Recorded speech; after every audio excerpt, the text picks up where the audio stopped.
Assalamualaikum warahmatullahi wabarakatuh.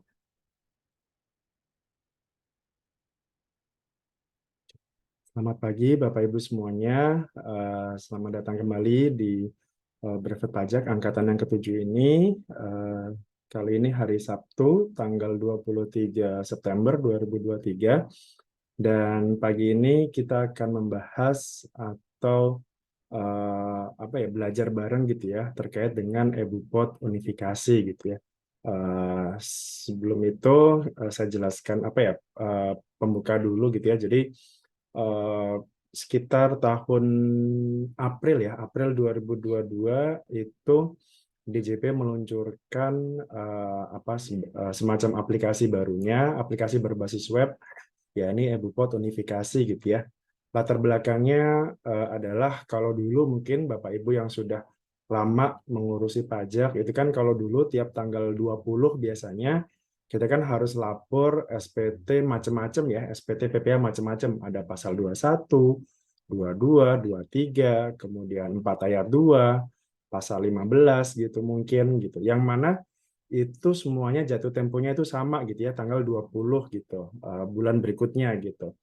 Nah, dengan adanya EBUPOT unifikasi ini sebenarnya nanti mempermudah Bapak Ibu bahwa cukup satu SPT saja yang dilaporkan gitu ya atas beberapa jenis transaksi. Pasal-pasal yang kemarin juga sudah kita pelajari ya, ada pasal 2 ada potput ya, PPA potput khususnya. Ada pasal 21, 22, 23 dan seterusnya. Dan pagi ini sudah join bersama kita Mas Angga Sukma dan Niswara gitu ya. Selamat pagi Mas Angga. Ya, selamat pagi Mas Faris. Selamat pagi juga buat Bapak Ibu, Mas Mbak semua ya. Semoga semua dalam keadaan sehat. Iya, sedikit perkenalan saja dari Mas Angga ini. Nah, Mas Angga ini kalau Bapak Ibu pernah nonton video saya yang terkait dengan EBUPOT unifikasi ya, di situ sudah saya susun playlistnya. Nah, Mas Anggi ini adalah yang menyusun buku tersebut gitu ya. Jadi saya ucapkan terima kasih banget gitu ya. Salah satu sumber konten saya ini bisa hadir di sini gitu. Dan saat ini Mas Angga adalah seorang penyuluh di Direktorat Jenderal Pajak ya di P2 di kantor pusat seperti itu. Cuman ya sekali lagi disclaimer aja bahwa materi yang disampaikan oleh Mas Angga ini adalah tidak mewakili instansi, bukan bersifat konsultasi juga, jadi murni sebatas pendapat pribadi dan sebagai pengajar brevet di sini seperti itu. Dan pagi ini Bapak Ibu bisa tanya-tanya apapun ya, semua kasus-kasus dan segala macamnya terkait dengan EBUPOT unifikasi, mulai dari pembuatannya sampai nanti misalkan pelaporan atau mungkin bisa diajarkan juga gitu ya tips-tipsnya kalau misalkan gimana sih cara pembetulannya, karena masih banyak yang nanya juga Mas, sering ditanya di YouTube itu misalkan kalau saya sudah buat gitu ya, buat EBUPOT-nya misalkan gitu. Nah, kalau mau saya ubah gitu ya nilainya, kemudian tanggalnya itu seperti apa gitu ya. Atau misalkan transaksinya sudah kejadiannya udah lama nih gitu. Biasanya kan kadang disuratin sama AR-nya gitu ya, disuratin sama AR-nya, Pak, ada SP2DK gitu, misalkan terkait dengan bukti potong tahun 2020 misalkan, yang waktu itu belum dipotong pajaknya. Sementara kan posisi sekarang sudah tahun 2023 misalkan. Nah, itu seperti apa pembuatan bukti potongnya, seperti apa pelaporannya gitu ya. Nanti mungkin bisa dielaborasi di sini. Untuk itu saya serahkan kepada Mas Angga selaku pemateri hari ini untuk membuka dan memberikan materinya terkait EBUPOT unifikasi. Dari saya, terima kasih Bapak Ibu semuanya. Assalamualaikum warahmatullahi wabarakatuh. Waalaikumsalam warahmatullahi wabarakatuh. Baik, ya terima kasih Mas Faris. Eh, saya coba buka dulu lah ya dengan pantun ya pagi hari ini. Minum kopi ke Megaria, sarapannya kupat yang banyak tahunya. Cakep. Nah, selamat pagi rekan-rekan semua, semoga sehat senantiasa. Ya, Assalamualaikum warahmatullahi wabarakatuh. Selamat pagi dan salam sejahtera untuk kita semua. Om Swastiastu, Namo Buddhaya, salam kebajikan. Ya, tadi disampaikan oleh Mas Faris ya sekilas tentang saya. Mungkin saya coba perkenalan dulu lah hari ini.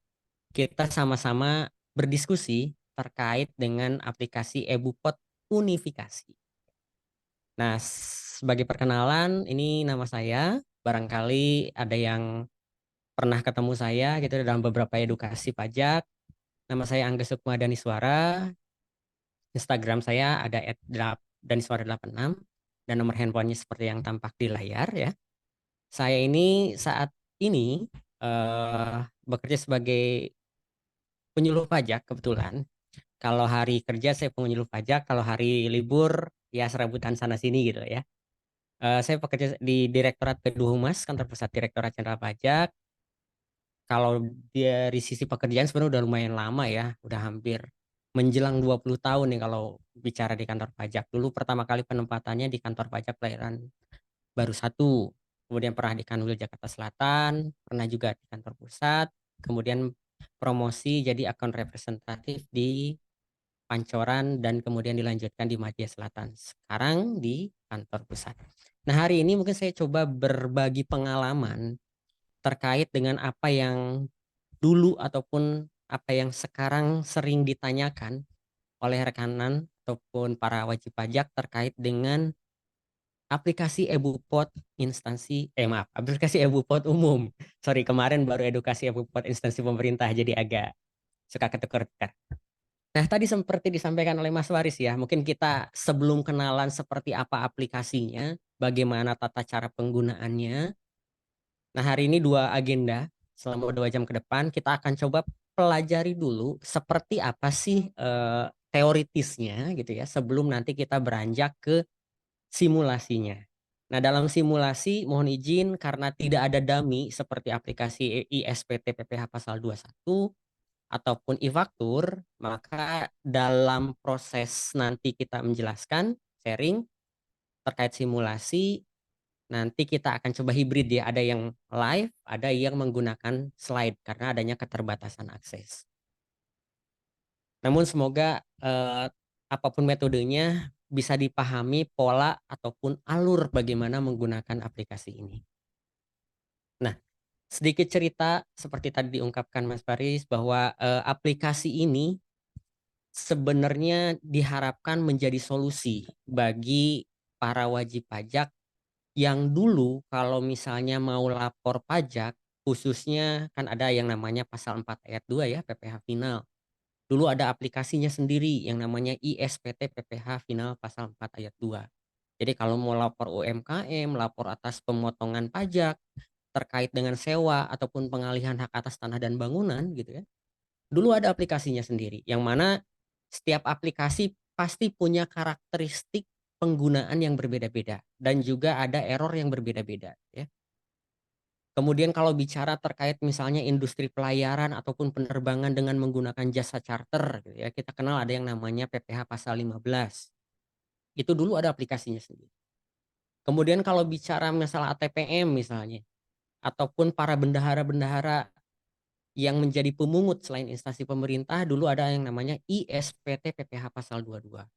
Dan jauh sebelum diimplementasikan aplikasi eBupot Unifikasi, dulu kita kenal juga ada yang namanya eBupot 2326.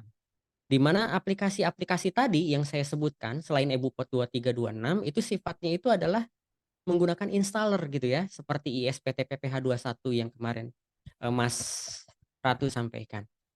Jadi ketika menggunakan installer seringkali diinstal oke berhasil, kadang ada yang korup gitu ya, ada yang akses database engine-nya error dan lain sebagainya dengan problematika.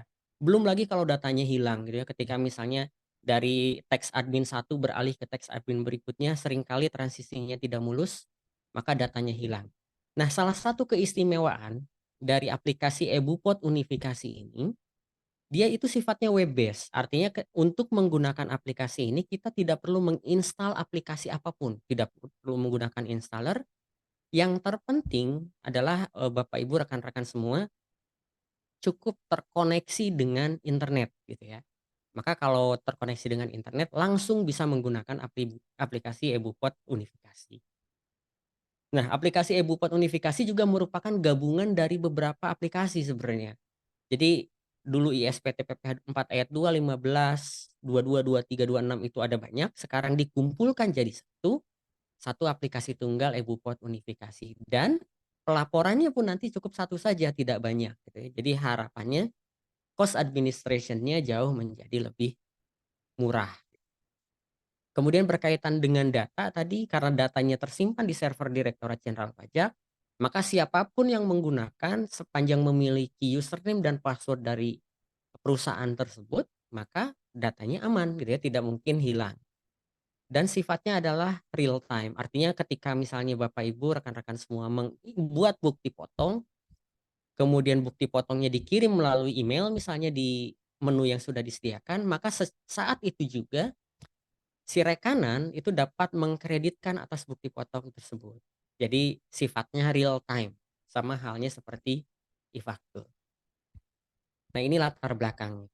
Kemudian kita kenali fase time penggunaannya. Karena pengenalan timeline ini eh, penting gitu ya untuk kita sama-sama pahami, supaya ketika misalnya Bapak dan Ibu semua diminta untuk membuat seperti tadi kasusnya yang disampaikan Mas Faris, ada SP2DK yang diterbitkan tahun lama misalnya.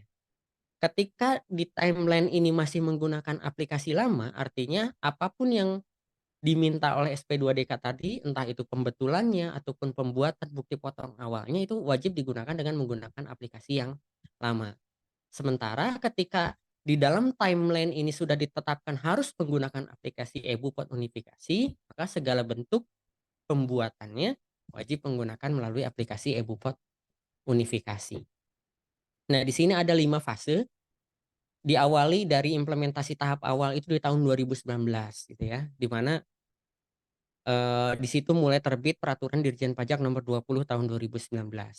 Yang kemudian implementasi tahap satunya itu melalui Cap 85 tahun 2020. Tapi hanya satu orang saat itu, satker, satu wajib pajak, yaitu Pertamina. Kemudian seiring berkembangnya waktu di tahun 2021, nah ini kepada 5 kantor pelayanan pajak yang menjadi piloting, saat itu ada KPP Madya Jakarta Pusat, kemudian ada KPP Madya Jakarta Selatan 1, ya, dan ada Gambir 3, Gambir 4 maupun Kebayoran Baru 4 yang menjadi objek piloting penerapan EbuPot unifikasi. Dan baru diterapkan secara menyeluruh itu mulai April 2022 gitu ya. Jadi si aplikasi EbuPot unifikasi ini mulai wajib diterapkan sejak April 2022. Nah, nanti sebagai informasi juga bahwa aplikasi EbuPot unifikasi, aplikasi e-faktur, aplikasi PPh pasal 21 gitu ya, nanti akan terintegrasi juga dalam satu aplikasi yang namanya di Cortex ya, sistem inti administrasi perpajakan. Ini nanti akan diintroduce di pertengahan tahun 2024. Walaupun mungkin secara umur aplikasi ini relatif tinggal menghitung bulan gitu ya, tapi secara peta penggunaan kurang lebih sama. Jadi tidak sia-sia juga kita belajar aplikasi ini, karena dengan memahami peta penggunaannya di aplikasi 2024 nanti tidak kaget dengan penggunaan aplikasi yang baru karena polanya hampir mirip. Oh iya, kalau misalkan nanti ada pertanyaan langsung aja di-interrupt, nggak apa-apa ya, langsung di chat boleh, open mic juga boleh. Nah, lalu apa yang harus kita siapkan sebelum menggunakan aplikasi yang berbasis web ini? Ada 2 hal, sama seperti faktur gitu ya. Kita membutuhkan 2 hal penting. Pertama yaitu EFIN, Electronic Filing Identification Number. Karena EFIN ini digunakan untuk dapat menggunakan layanan pajak secara online. Jadi untuk membuka djponline.pajak.go.id yang biasa kita tempat lapor pajak tahunan gitu ya misalnya, ataupun untuk lapor e-faktur misalnya, nah itu kita membutuhkan akses digital. Nah, EFIN ini menjadi prasyarat untuk memperoleh akun tersebut.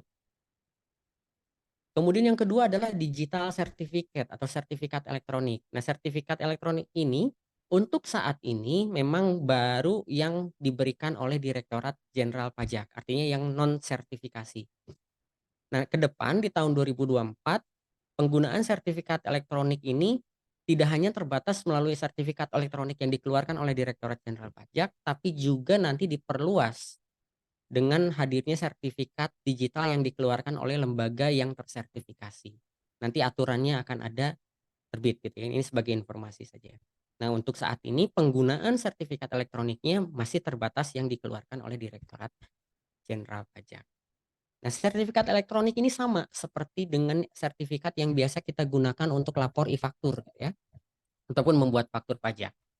Dan tata caranya pun mungkin pernah dijelaskan oleh teman-teman yang lain, para pengajar, bagaimana cara memperolehnya, tata cara pengajuannya, dan sebagai informasi juga syarat-syaratnya sudah saya tuangkan dalam buku e-Bupot Unifikasi Umum yang saya sudah kirim di kolom chat ya.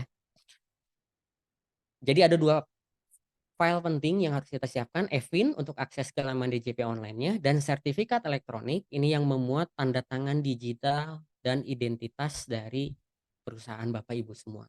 Di mana sertifikat elektronik ini formatnya yang biasanya nomor NPWP yang 15 digit .p12 extensionnya ya, yang seperti itu. Oke, nah dalam menggunakan aplikasi e-Bupot instansi unifikasi, ketika kita misalnya mau membuat bukti potong, baik itu rekanan dalam negeri ataupun rekanan luar negeri, kita membutuhkan identitas mereka. Kalau bicara rekanan kita ini adalah rekanan dalam negeri atau subjek pajak dalam negeri, maka setidaknya kita wajib memiliki satu dari dua identitas ini. Yang pertama adalah NPWP-nya mereka, atau jika mereka tidak memiliki NPWP atau tidak mau menyerahkan NPWP misalnya karena satu dan lain hal, maka wajib menyerahkan nomor induk kependudukan, NIK-nya. NIK yang sudah tervalidasi ya. Ketika dua ini tidak ada atau salah satu dari dua ini tidak ada, maka konsekuensinya nanti Bapak dan Ibu rekan-rekan semua tidak bisa menerbitkan bukti potong gitu ya.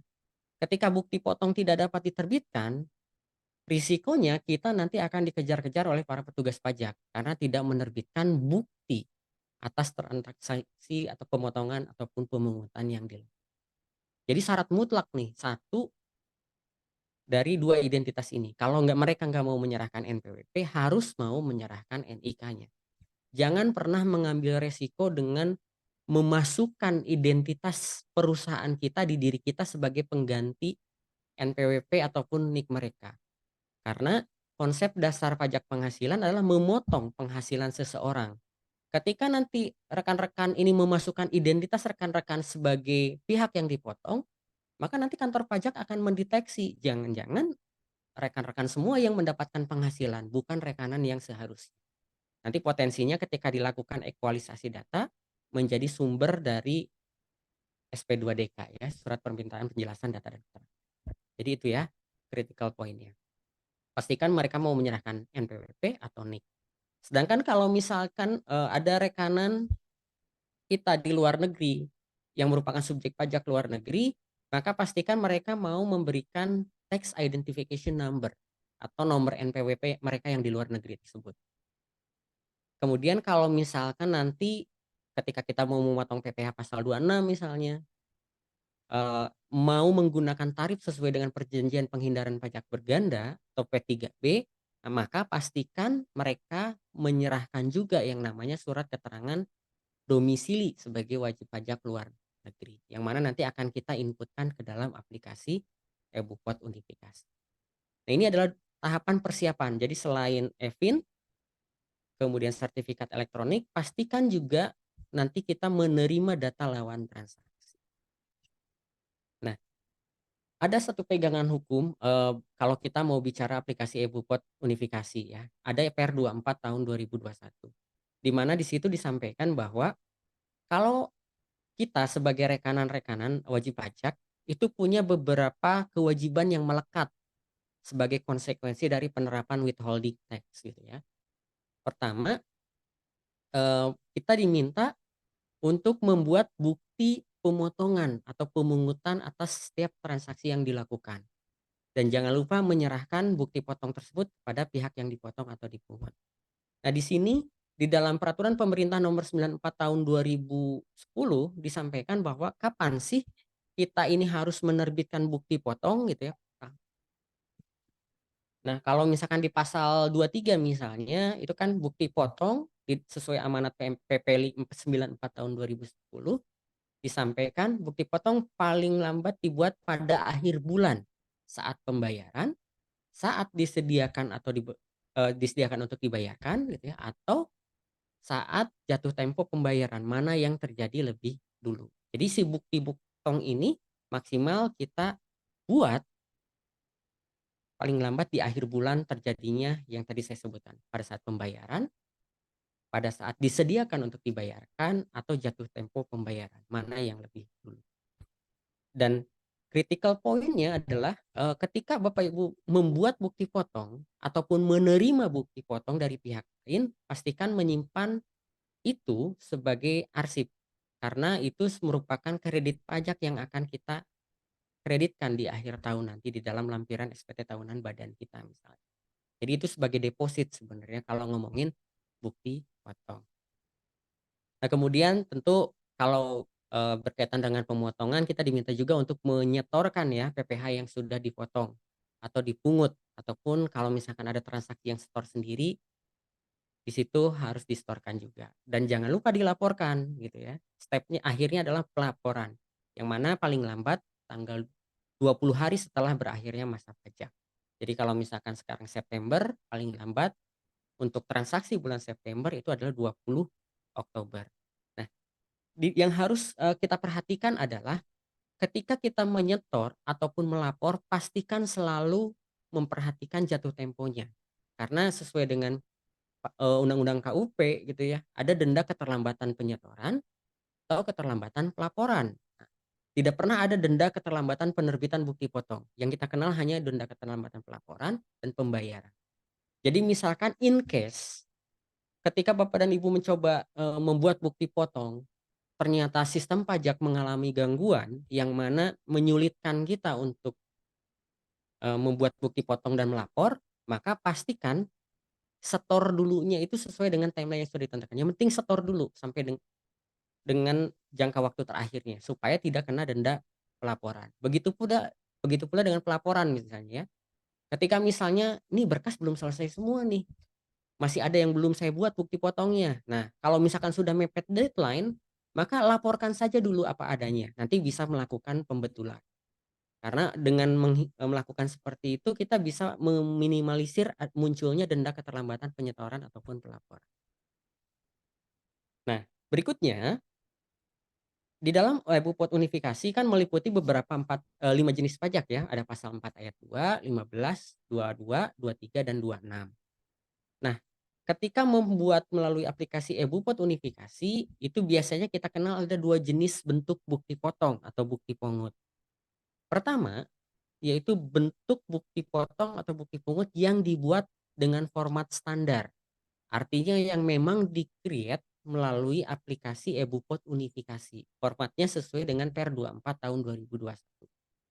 Ada juga dokumen yang dipersamakan. Nah, seperti apa misalnya? Misalnya terkait dengan bunga deposito gitu ya, diskonto dan lain sebagainya. Nanti akan saya jelaskan lebih lanjut. Di mana dokumen yang dipersamakan ini dibuat tidak melalui aplikasi Pot Unifikasi, tapi melalui sistemnya rekanan wajib pajak sendiri, sistemnya wajib pajak sendiri.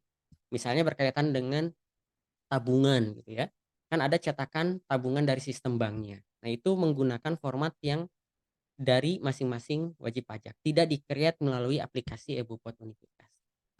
Tugasnya di dalam aplikasi Pot Unifikasi apa? Mencantumkan nilai totalnya secara digunggung.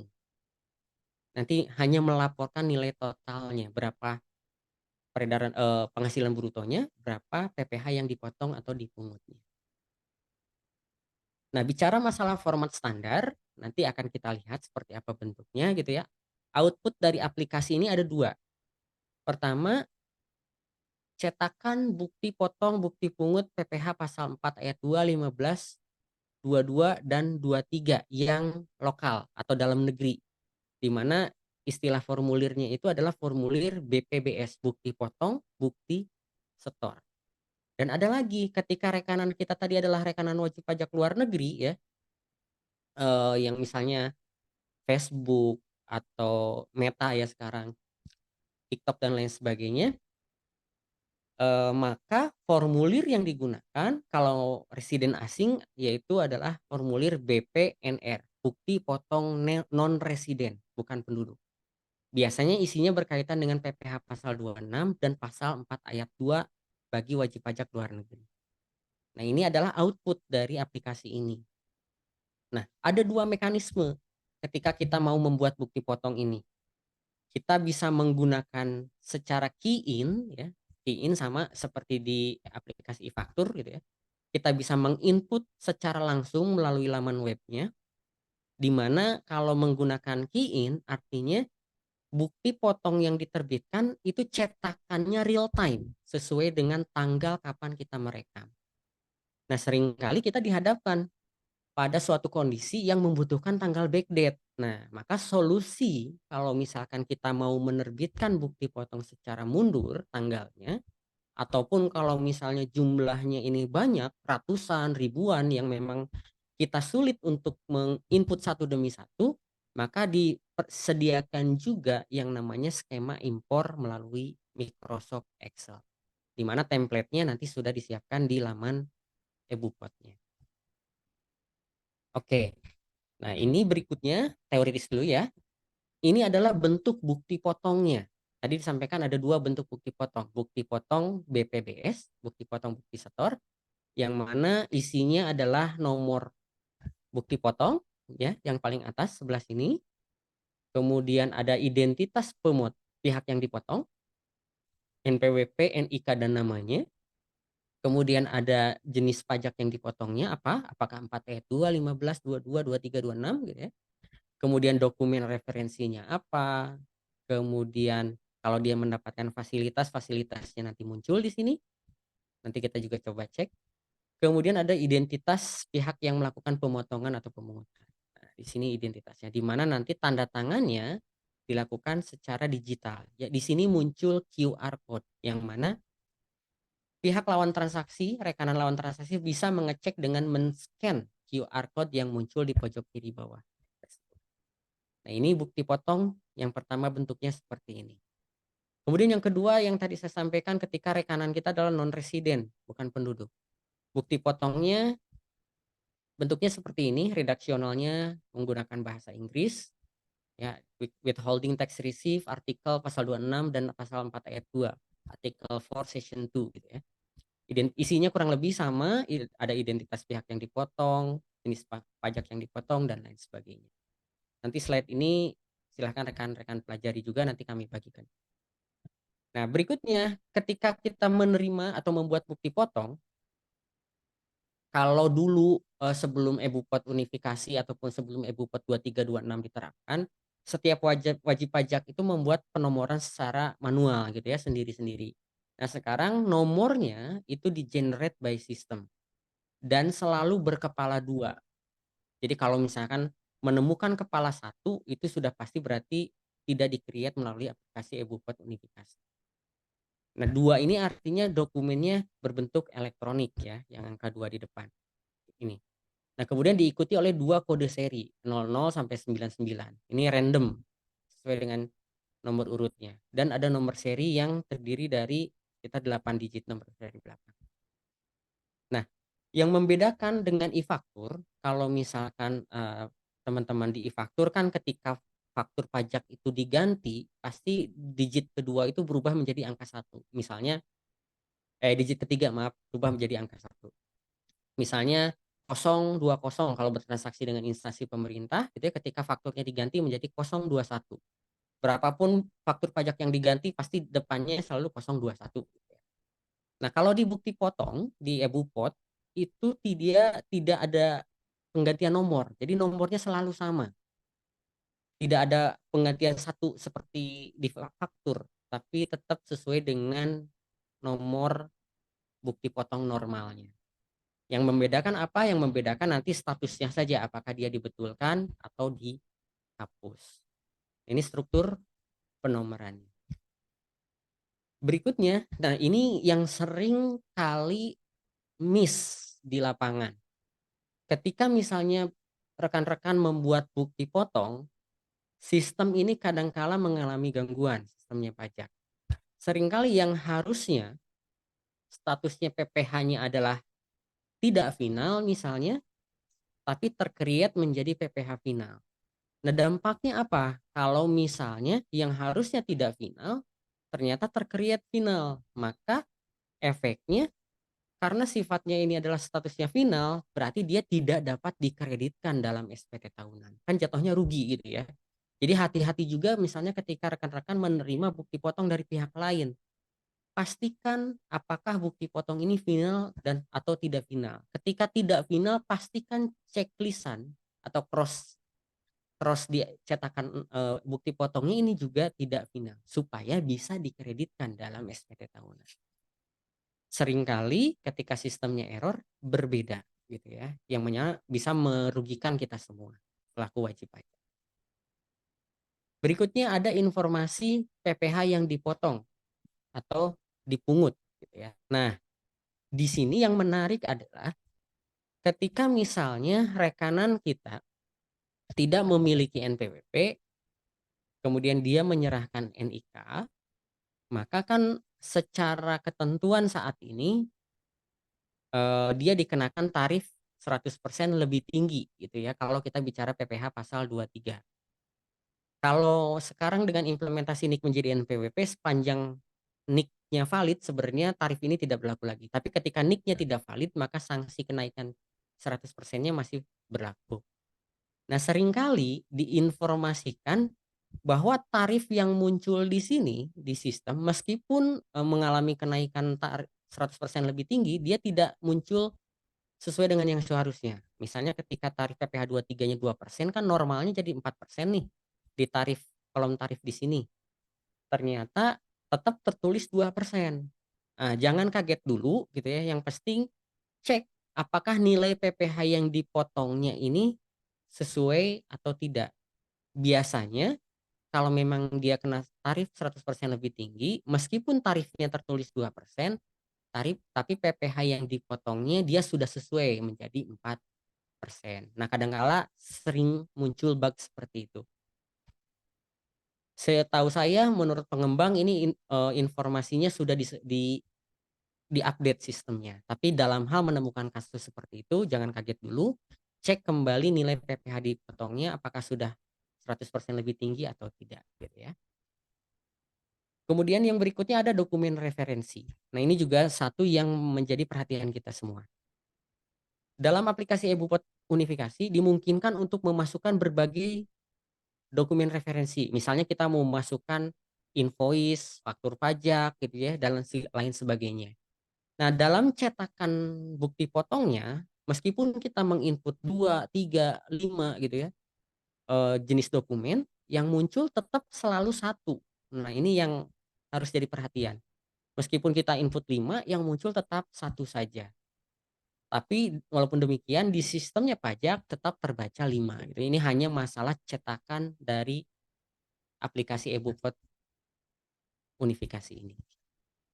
Jadi yang tampil meskipun diisi 5 hanya satu saja yang muncul. Nah, berikutnya terkait dengan kode verifikasi. Ini juga yang sering ditanyakan. Sering ada pertanyaan, "Pak, saya sudah mengunduh kode verifikasinya.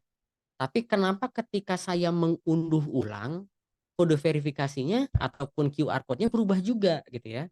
Apakah ini berarti bukti potong yang lama sudah tidak bisa digunakan, terganti dengan yang baru?" Jawabannya tidak, tetap sama. Kalau memang bukti potongnya tidak mengalami perubahan gitu ya, maka statusnya sama-sama valid. Karena habit dari aplikasi ini, meskipun kita mencetak sekali gitu ya, kemudian mencetak lagi ulang, maka sistem akan mengenerate ulang QR code-nya dan kode verifikasi. Jadi jangan kaget kalau QR code-nya ini berubah-ubah. Yang terpenting sepanjang bukti potongnya belum diganti, dibatalkan atau dihapus, maka sama-sama valid. Nah, berikutnya kalau secara ketentuan itu kita seperti halnya faktur pajak gabungan gitu ya yang digabungkan di akhir bulan dalam konteks pemotongan PPh pasal 23 ataupun bukti potong eBupot Unifikasi juga dimungkinkan untuk menggabungkan bukti potongnya. Karena aturannya di mana? Di pasal di peraturan pemerintah nomor 94 tahun 2010 ya. Di situ disampaikan bahwa pembuatan bukti potong paling lambat akhir bulan dilakukannya pembayaran, disediakan atau dibayarkan ataupun jatuh tempo. Jadi bisa dimungkinkan digabung sepanjang satu bukti pemotongan pemungutan ini untuk satu wajib pajak, satu kode objek pajak, dan satu masa pajak. Misalnya saya ada transaksi sewa, orangnya sama, rekanannya rekanan A gitu ya. Sewanya berkali-kali, tanggal 1, tanggal 5, tanggal 10, tanggal 15 gitu ya. Maka sepanjang kode objek pajaknya sama, berarti 411124 misalnya gitu ya. Sorry, sewa 41128403 misalnya gitu ya. Maka sepanjang kode objek pajaknya sama bisa digabungkan. Tapi kalau kode objek pajaknya beda, misalnya yang satu pengalihan tanah dan atau bangunan, yang satu atas sewa, kan kodenya 1402, 1403 gitu ya, maka itu tidak bisa digabung. Kemudian juga kalau masa pajaknya beda, nggak bisa digabung. Pokoknya bisa digabung kalau satu wajib pajak, satu kode objek pajak, dan satu masa pajak. Nah, itu untuk bukti potong yang standar ya, yang dicetak melalui aplikasi EBUPOT unifikasi.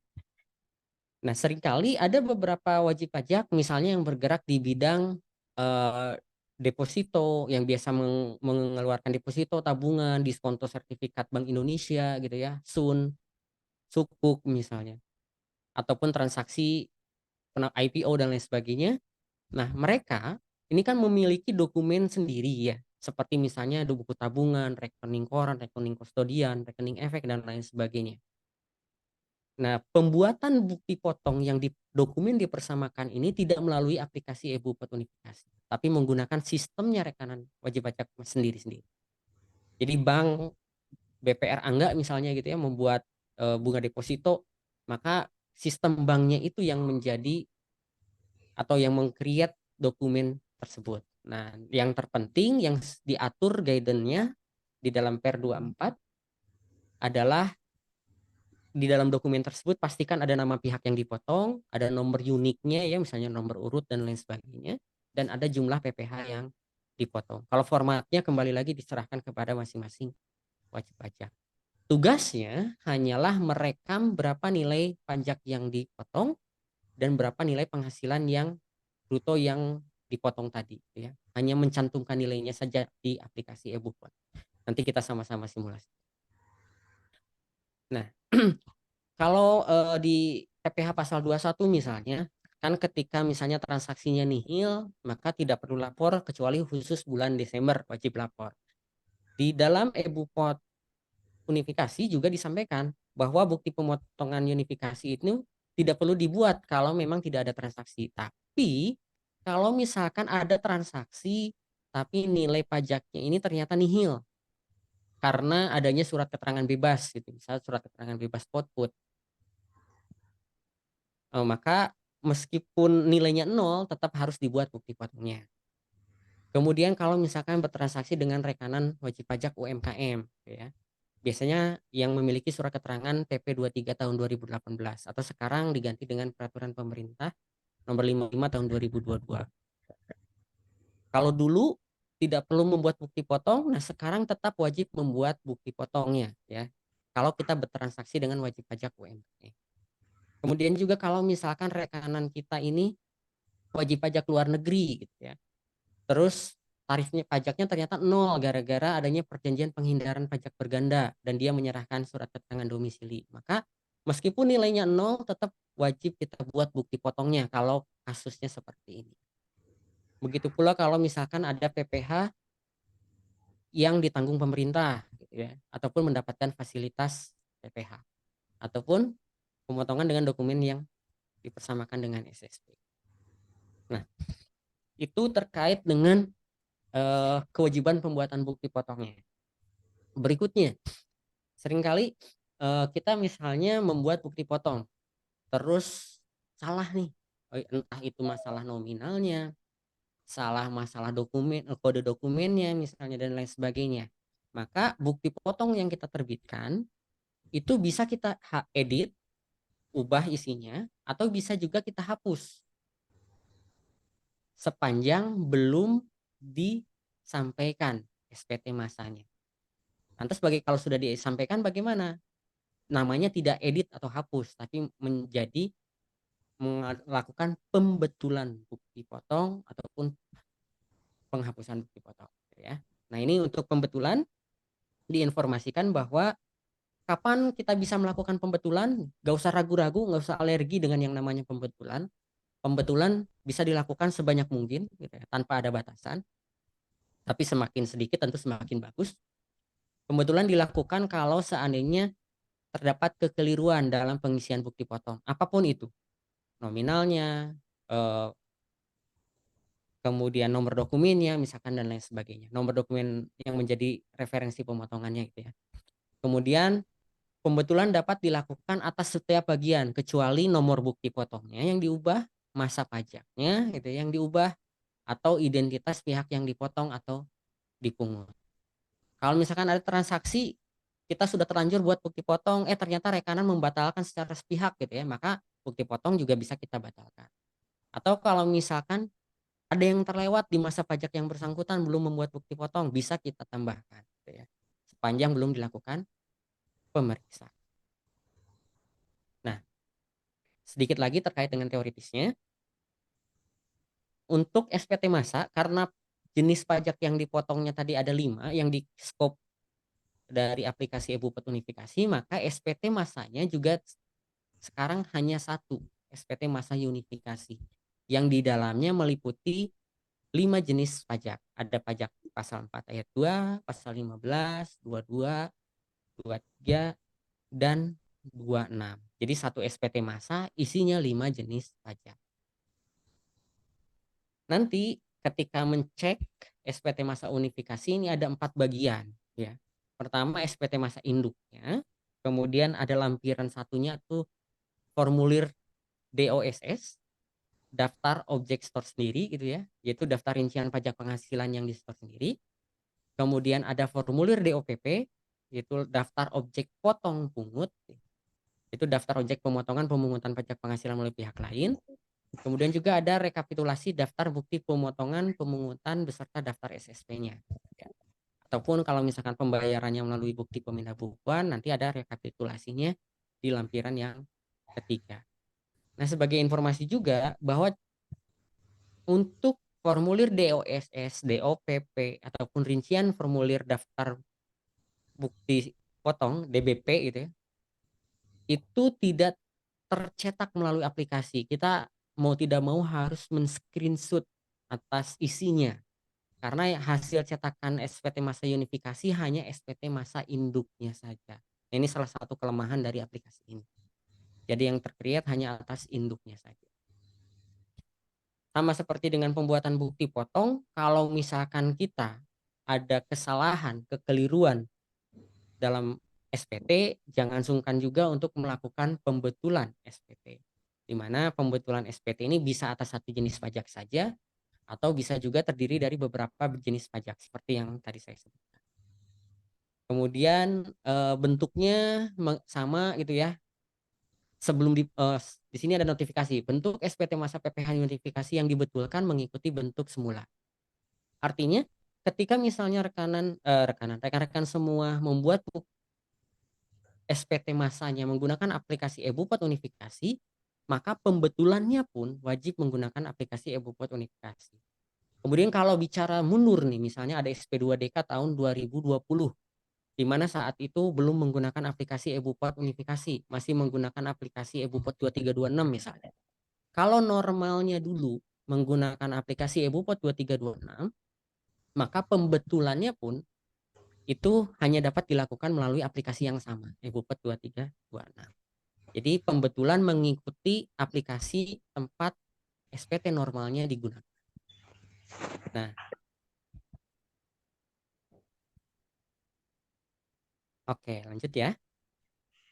Nah, ketika misalnya ada pembetulan SPT, dalam hal ternyata pembetulan ini karena ada bukti potong yang dibetulkan atau ditambahkan menyebabkan adanya kurang setor, maka SPT baru bisa kita kirim, surat pemberitahuan unifikasi baru bisa kirim kalau kurang bayarnya bisa dilunasi terlebih dahulu. Tapi kalau ternyata lebih setor bagaimana? Ada dua jalur, bisa mengajukan permohonan pemindahan atau permohonan pengembalian pajak yang seharusnya tidak berutang sebagaimana diatur dalam PMK 187 tahun 2015. Nah, pembetulan SPT boleh dilakukan berkali-kali gitu ya. Batasannya adalah sepanjang belum dilakukan pemeriksaan ataupun pemeriksaan bukti permulaan. Namun dalam hal SPTLB yang menyebabkan lebih bayar ada batasannya, jangan lupa 2 tahun sebelum jatuh tempo daluarsa pemeriksaan gitu ya. Artinya maksimal 3 tahun sejak SPT normalnya. Kebetulan kalau statusnya lebih bayar. Nah, sanksinya ya ini semua nggak ada yang mengharapkan adanya sanksi gitu ya. Tapi kalaupun terpaksa ada, maka sanksi ini muncul karena adanya keterlambatan penyetoran misalnya ataupun pelaporan. Pelaporan SPT masa unifikasi kan paling lambat tanggal 2 masa pajak tanggal 20 masa pajak berikutnya gitu ya. Itu paling lambat. Kalau terlewat kan PPh-nya ada 5 tadi. Kalau misalkan terlambat, apakah berarti lima-limanya menjadi kena sanksi? Jawabannya tidak. Jawabannya tetap meskipun 5 jenis pajak yang disampaikan di dalamnya ternyata terlambat, maka sanksinya tetap hanya satu, yaitu 100.000 untuk SPT masanya. Nah, kalau jatuh tempo pembayaran, ini ya, ada sanksi bunga yang sekarang tariknya atlet faktor sesuai dengan Undang-Undang Cipta Kerja. Nah, ketika misalnya pesannya saya adalah ketika nanti sudah membuat bukti potong, terus ternyata sistemnya down, nggak bisa melakukan eh, pelaporan gitu ya, maka pastikan yang penting setor dulu supaya tidak dikenai sanksi keterlambatan bukti penyetoran. Atau kalau misalkan ada bukti potong yang belum selesai, yang penting lapor dulu supaya tidak kena denda keterlambatan pelaporan. Nanti bisa melakukan pembetulan ulang gitu ya. Nah, ini untuk induknya nanti kita lihat aja detailnya. Kemudian ini yang tadi saya sebutkan formulir DOSS, ini yang tidak tercreate melalui aplikasi, jadi benar-benar harus kita screenshot di dalam dashboardnya nanti. Kemudian ini juga daftar objek potong pungut, tidak tercreate melalui aplikasi, harus di screenshot. Yang ini lanjutan, dan terakhir daftar SSP, daftar pemotongan, bukti pemotongan ataupun penyetoran gitu ya. Ini juga tidak tercreate melalui aplikasi e-Bupot tampilannya, jadi harus benar-benar di screenshot. Oke, itu terkait dengan teoritisnya. Sebelum masuk ke aplikasinya, sama-sama kita simulasi. Ada pertanyaan mungkin, teman-teman? Dari, oke, siap. Ada pertanyaan ya, saya coba bacakan dari Mbak Laila Febrina. Pak, sejak bulan Januari 2000, saya bacakan full aja deh. Pak Angga, saya mau tanya, sejak bulan Januari perusahaan memotong PPh 23. Oke, untuk salah satu rekanan sudah dibayarkan dan sudah dilaporkan. Oke. Namun untuk masa bulan ini saya mau melaporkan PPh 23 untuk rekanan yang sama di Ubupot Unifikasi. Ada keterangan Anda memiliki fasilitas SKB. Berarti surat keterangan bebas dia ya. Berarti nihil ya? Iya, bisa jadi iya. SKB-nya SKB apa dulu? Kalau SKB-nya per 4 tahun 2011 yang surat keterangan bebas pemotongan PPh pasal 22 atau misalkan 23 pasti nanti nilainya 0 ya. Berarti nihil, yes. Untuk PPh 23 yang sudah dibayarkan bulan-bulan sebelumnya bagaimana, Pak? Not perusahaan saya baru saja melakukan pembayaran PPh final masa badan. Oke, intinya gini, sederhananya begini. Ketika misalnya normalnya adalah 100 juta, misalkan terutang di masa pajak tersebut. Terus karena ada suatu transaksi SKB terbit yang harusnya terbayar 100 juta, ternyata setelah dihitung nominalnya hanyalah 80 juta totally untuk masa pajak yang bersangkutan. Lalu bagaimana dengan yang 20 juta kelebihan setornya? Ada dua jalan jawabannya. Pertama, bisa mengajukan permohonan pemindah bukuan, artinya pajak yang sudah dibayarkan 20 juta tadi, kelebihan tadi dipindahkan ke jenis pajak yang lain. Misalnya pembayaran PPh pasal 21 untuk karyawan dan lain sebagainya, atau bisa juga permohonan pengembalian pajak yang seharusnya tidak terutang ke kantor pajak. Prosesnya maksimal 3 bulan. Mana yang mau dipilih? Kalau PBK tentu prosesnya lebih cepat gitu ya, 21 hari menggunakan formulir PMK 244 tahun 2000 242 tahun 2014, atau sekarang juga ada aplikasi IPBK. Tapi kalau pengembalian pajak yang tidak terutang berarti uangnya nanti masuk kembali ke rekening kita. Jangka waktunya prosesnya 3 bulan. Silahkan dipilih mana yang sesuai dengan karakteristiknya.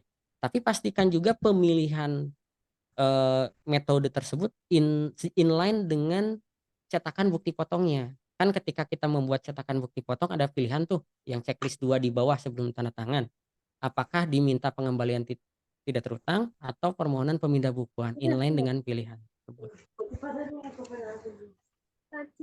Oke, nah sebenarnya harusnya Mbak Laila ya, saya penasaran sebenarnya justru habit perusahaannya seperti apa.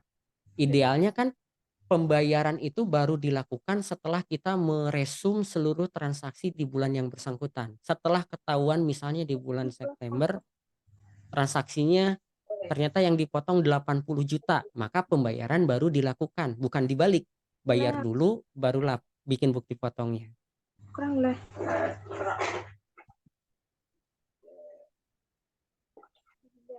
Oke. Mbak Lela ada respon? Halo? Ya, intinya maksudnya bagaimana? Oke, oke. Mungkin boleh di open mic aja deh, biar lebih jelas ya pertanyaannya. Jadi, halo Mbak Lela bisa open mic?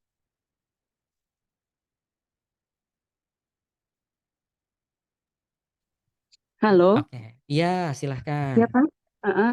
Ya, jadi kan perusahaan kan ada rekanan Gojek ya, yang apa namanya setiap Mm-mm, bulannya itu kita memotong PPh 23. mm-mm. Jadi saya setiap bulan memotong PPh 23-nya. Oke, Heeh. taruhlah nominalnya berapa asumsikan?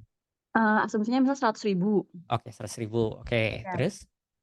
Heeh. Nah itu kan sudah berjalan dari Januari sampai Mei yang sudah dibayarkan ya.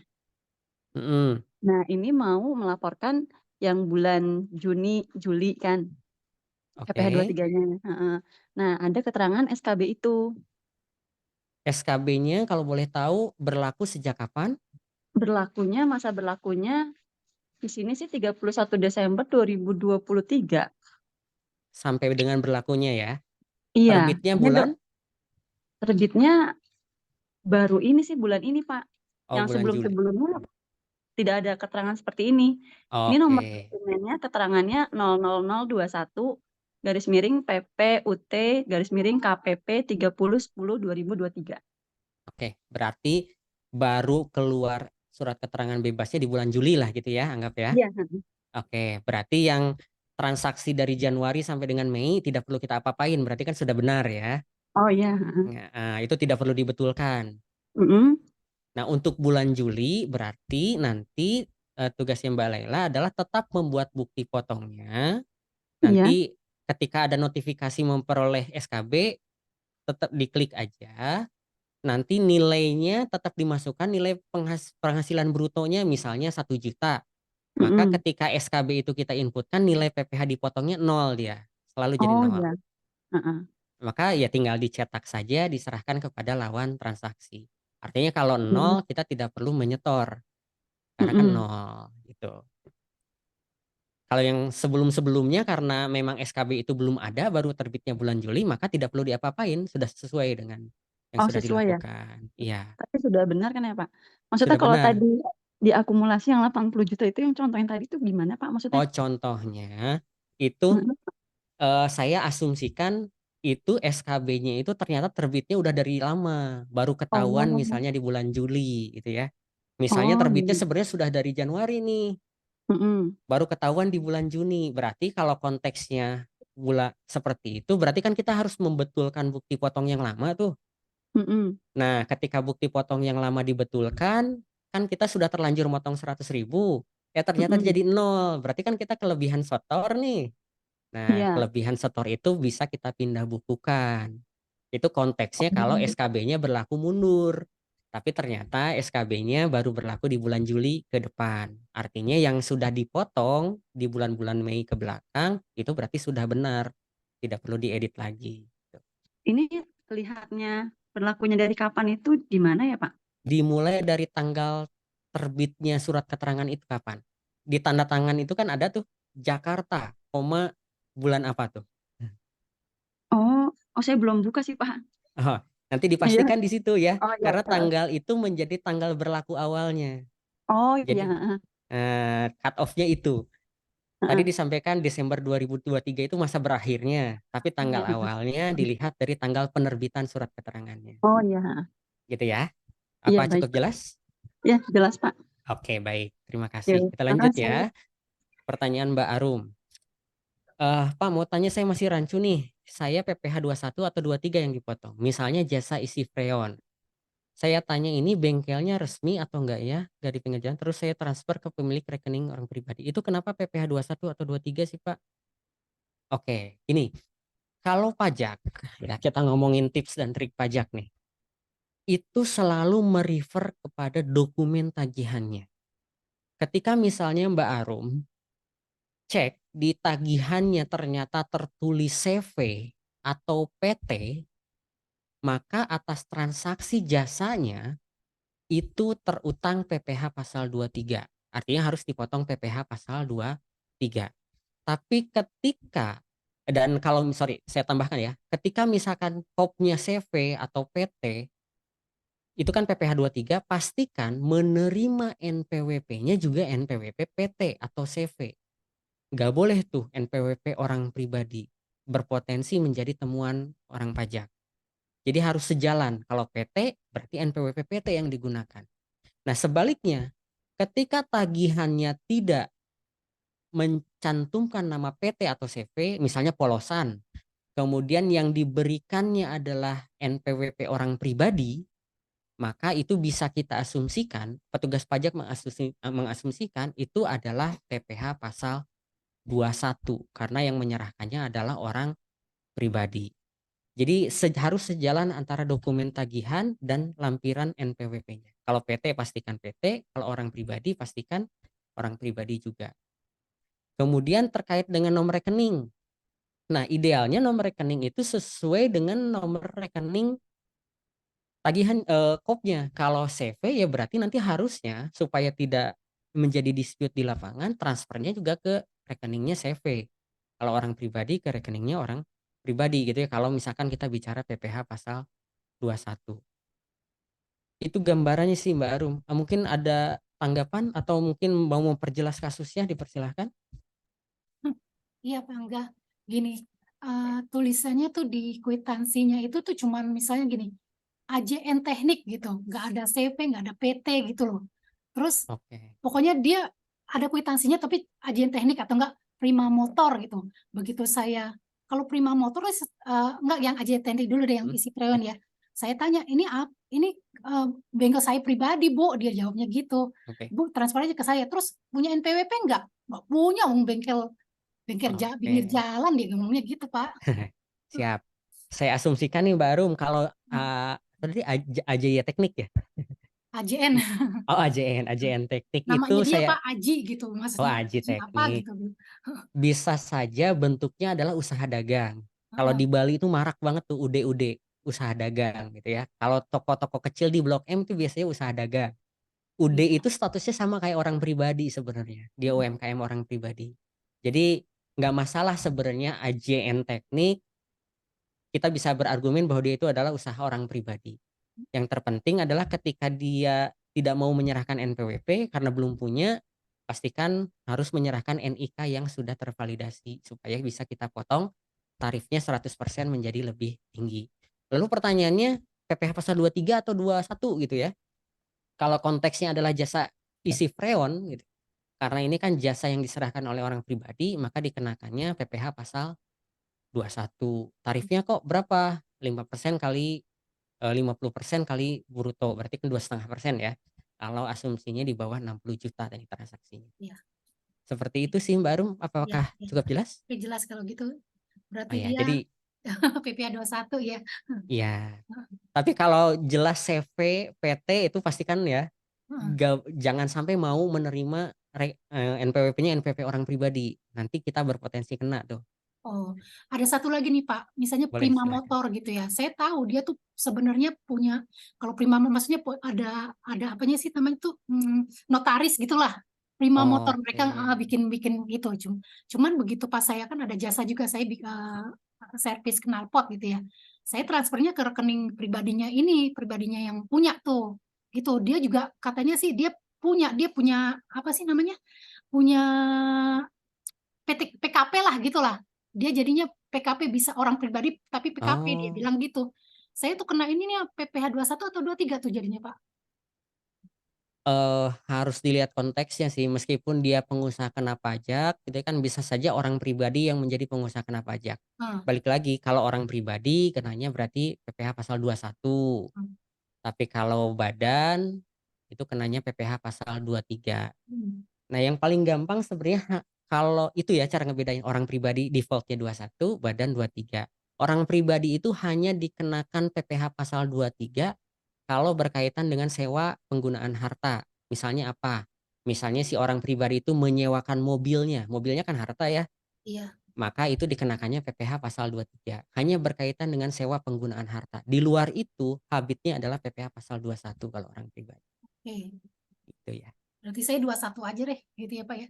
Ya nggak apa-apa, yang nggak masalah, yang penting Iya, dokumennya itu rapih gitu ya, ya, yang iya. mencerminkan dia orang Iya, saya, pribadi saya tuh gitu. bingungnya gitu. Dia nerbitin kwitansinya tuh nama ininya dia Prima Motor gitu. Saya tahu dia punya punya ya paling pasti kan kalau misal udah ada notarisnya kan pasti punya NPWP sebenarnya tuh Prima Motornya gitu loh Pak. Idealnya betul punya Iya, NPWP. tapi dia nggak Kak, mau, dia bilang pakai punya saya aja, dia bilang gitu.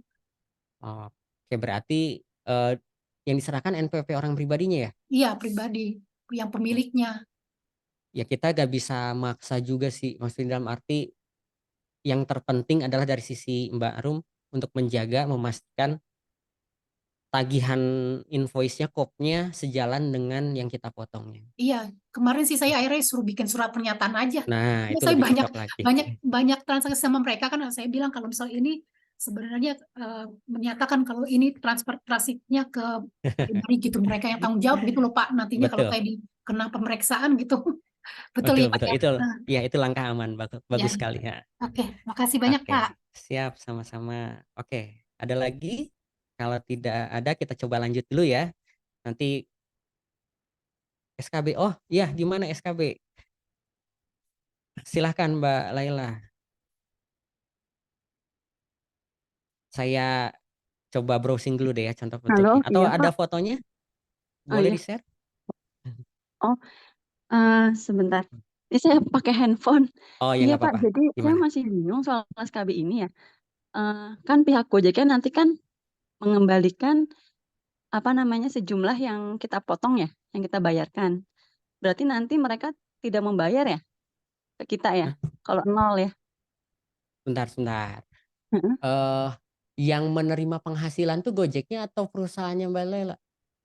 Yang menerima penghasilan Gojek karena kan kita Oh, kita membayar bayar jasa. ongkos Gojek gitu Heeh, kan? iya. Oke, saya contohkan kasusnya seperti ini deh. Mm-mm. PT Angga menggunakan jasa Gojek untuk Iya, antar jemput karyawan misalnya gitu ya. Maka kan idealnya setiap bulan saya kasih sejuta, sejuta gitu kan ya. iya Nah, betul. sebagai penghasilannya mereka. Nah, sebelum saya mengasih sejuta ke mereka, kan saya harus memotong dulu nih PPh pasal 21-nya misalnya, 100.000 Mm-mm. misalnya.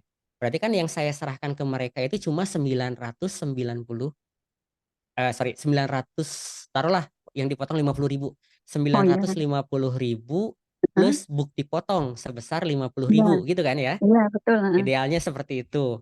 Nah, dengan adanya SKB ini, maka yang kita berikan ke mereka tetap full 1 juta Oh iya, plus bukti potong yang berisi 0 iya. rupiah Heeh. karena adanya SKB.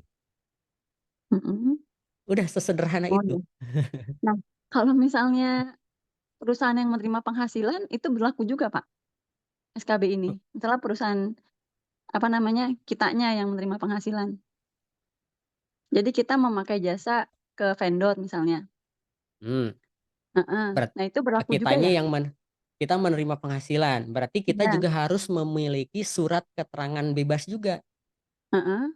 yang surat keterangan bebas yang menyatakan kita tidak boleh dipotong pajak penghasilannya. Oh, Nah, jadi harus punya SKB bukan. sendiri juga, bukan SKB-nya mereka gitu. Oh, bukan yang ini ya, Pak? Bukan, SKB Oh, beda itu lagi ya? SKB-nya mungkin formatnya sama, tapi namanya Mhm. berarti nama perusahaan Mbak Lela gitu, bukan nama Gojek. Kalau yang ini berarti kasusnya Gojek ya, Pak? Iya, Yang itu SKB-nya? iya Oh, SKB-nya Gojek gitu ya. oh gitu. Iya, iya, heeh. Oh ya Mungkin baik, kalau Pak. ada Heeh, fotonya nanti bisa di-share ke sini biar kita tidak salah tafsir gitu ya. heeh. Jadi SKB Kirain heeh. itu surat keterangan Mhm. bebas yang dimiliki seseorang itu digunakan untuk diserahkan kepada pihak yang memberi penghasilan supaya dia tidak dipotong pajaknya gitu, supaya Mmm. nol Oh iya, gitu. heeh. Fungsinya Oh iya itu baik. sebenarnya Mhm. ya. Oh iya, kirain saya karena perusahaan, apa namanya, habis membayar PPh final itu jadi Oh terbitlah enggak, SKB ini, enggak ya? tidak ada Oh kaitannya ya. sama Oh nggak sekali. ada Itu kaitannya. sesuatu yang berbeda Oh beda, oh ya. ya. Oh ya baik, Pak, heeh. Oke, Terima baik. kasih. Siap, sama-sama. Eh, lanjut ya, kita lanjut ke tata cara penggunaannya. Nah, ini saya coba share screen dulu.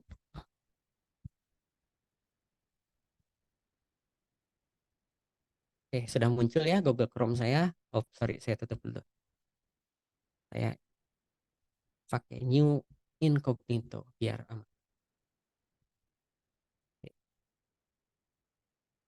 Nah, ini sudah tampil. Oke. Ups. Nah, untuk menggunakan aplikasi eBupot Unifikasi kan tadi syaratnya web based ya. Jadi yang terpenting kita terkoneksi dengan internet. Caranya buka djponline.pajak.go.id. Tempat biasa kita lapor pajak tahunan ataupun pajak bulanan kita. Nah, nanti akan muncul tampilannya seperti ini.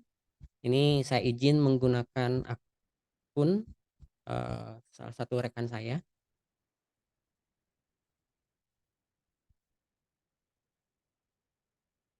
Kemudian password DJP Online. Kemudian kita klik tombol login. Oke. Nanti akan ditampilkan dashboard yang berisi identitas dari rekanan atau wajib pajak tersebut. Nah, untuk membuka aplikasi ini kan ada tampilan DJP error lagi. DJP online-nya sepertinya lagi bermasalah. Oke. Oke, saya coba stop share dulu ya. Ini sepertinya server Ditjen Pajaknya lagi trouble. Tapi saya coba simulasikan lewat ini saja.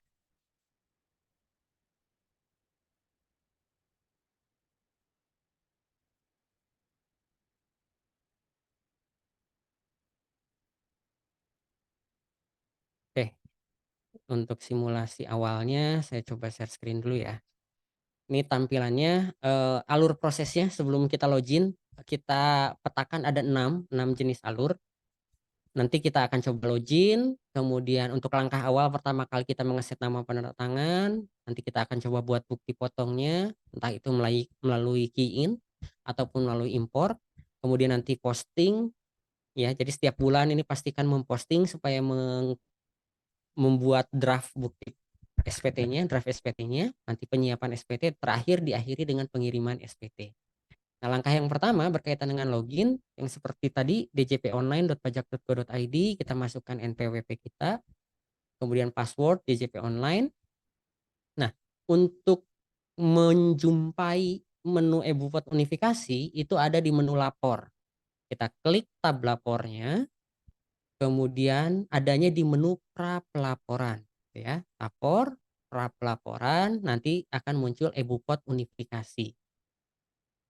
Nah, pertanyaannya, Pak, kok saya sudah coba login tapi menu eBupot unifikasinya tidak ada. Nah, jika ketemu kasus seperti itu, maka kita harus mengaktifasi dulu menunya. Bagaimana cara mengaktifasinya?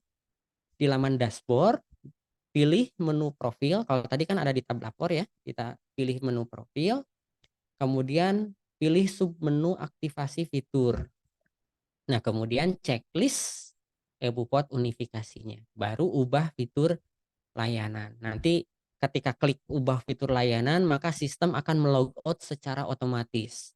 Nah, ketika logout, silahkan login ulang dengan akun yang sama gitu ya. Nanti silahkan kembali lagi ke menu lapor, pelaporan, lanjut EBUPOT unifikasi. Oke, saya coba.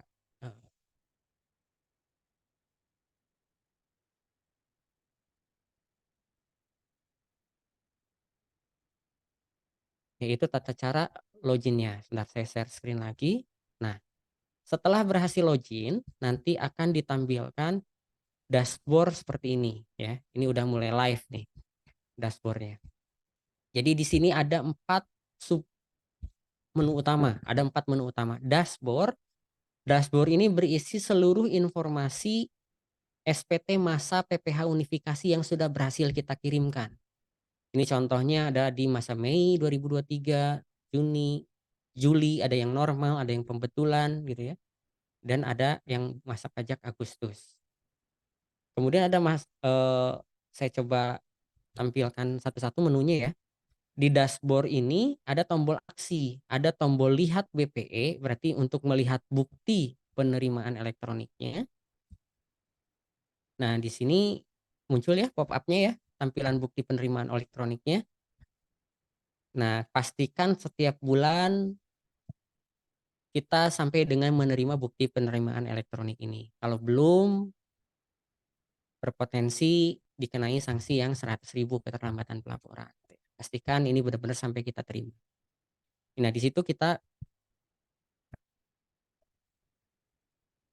Pak, kalau nihil perlu lapor nggak? Nah, nihil ini kalau memang tidak ada transaksi tidak perlu lapor. Tapi kalau nihilnya karena misalnya kasus Mbak Laila tadi, karena adanya SKB yang tadi saya sampaikan di layar, karena adanya transaksi pot put yang mendapatkan fasilitas, tetap wajib lapor SPT-nya. Nihil karena ada transaksi yang menyebabkan dia nol, maka tetap wajib lapor. Tapi kalau nihil benar-benar tidak ada transaksi sama sekali di bulan yang bersangkutan, ya tidak perlu lapor SPT 23 gitu. SPT unifikasi.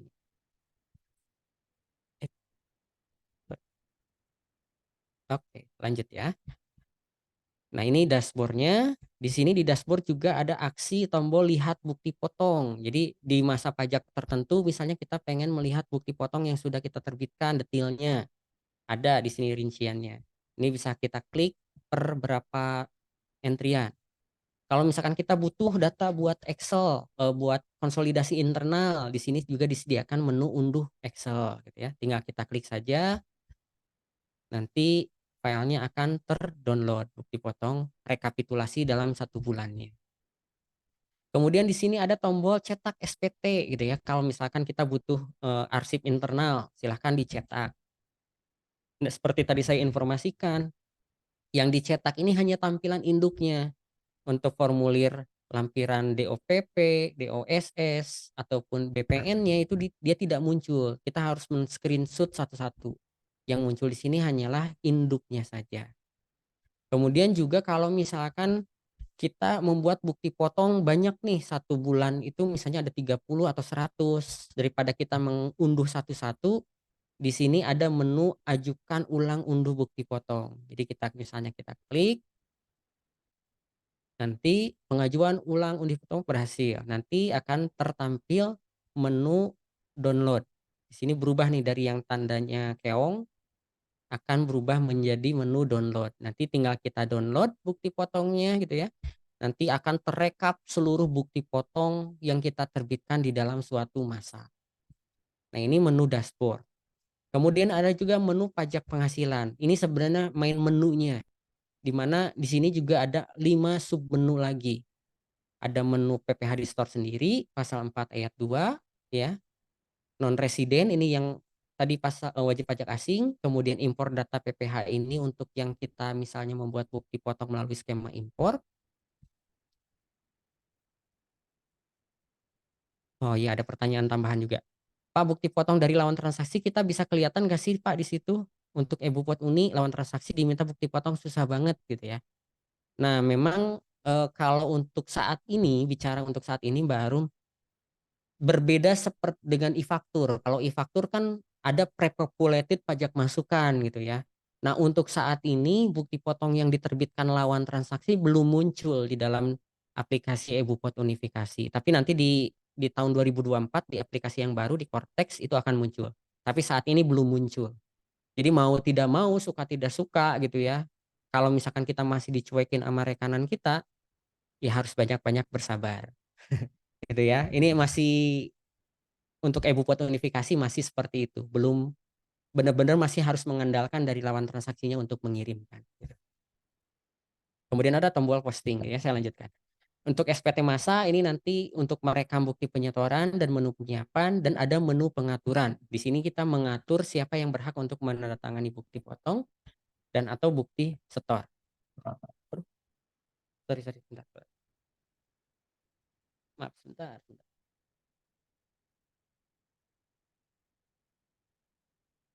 Oke, lanjut ya. Nah, apa langkah pertama yang harus dilakukan?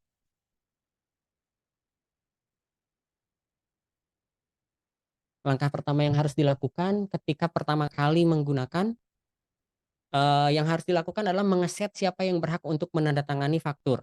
Faktur lagi. BUPOT unifikasi, sorry. Di sini yang pertama disiapkan ada ini, siapa penandatangannya. Jadi sebelum kita memulai merekam bukti potong, sebelum kita membuat SPT, pastikan si penandatangan ini kita isi dulu. Nah, caranya bagaimana? Tinggal klik penandatangan, kemudian masukkan identitas si penandatangan dimaksud. Misalnya,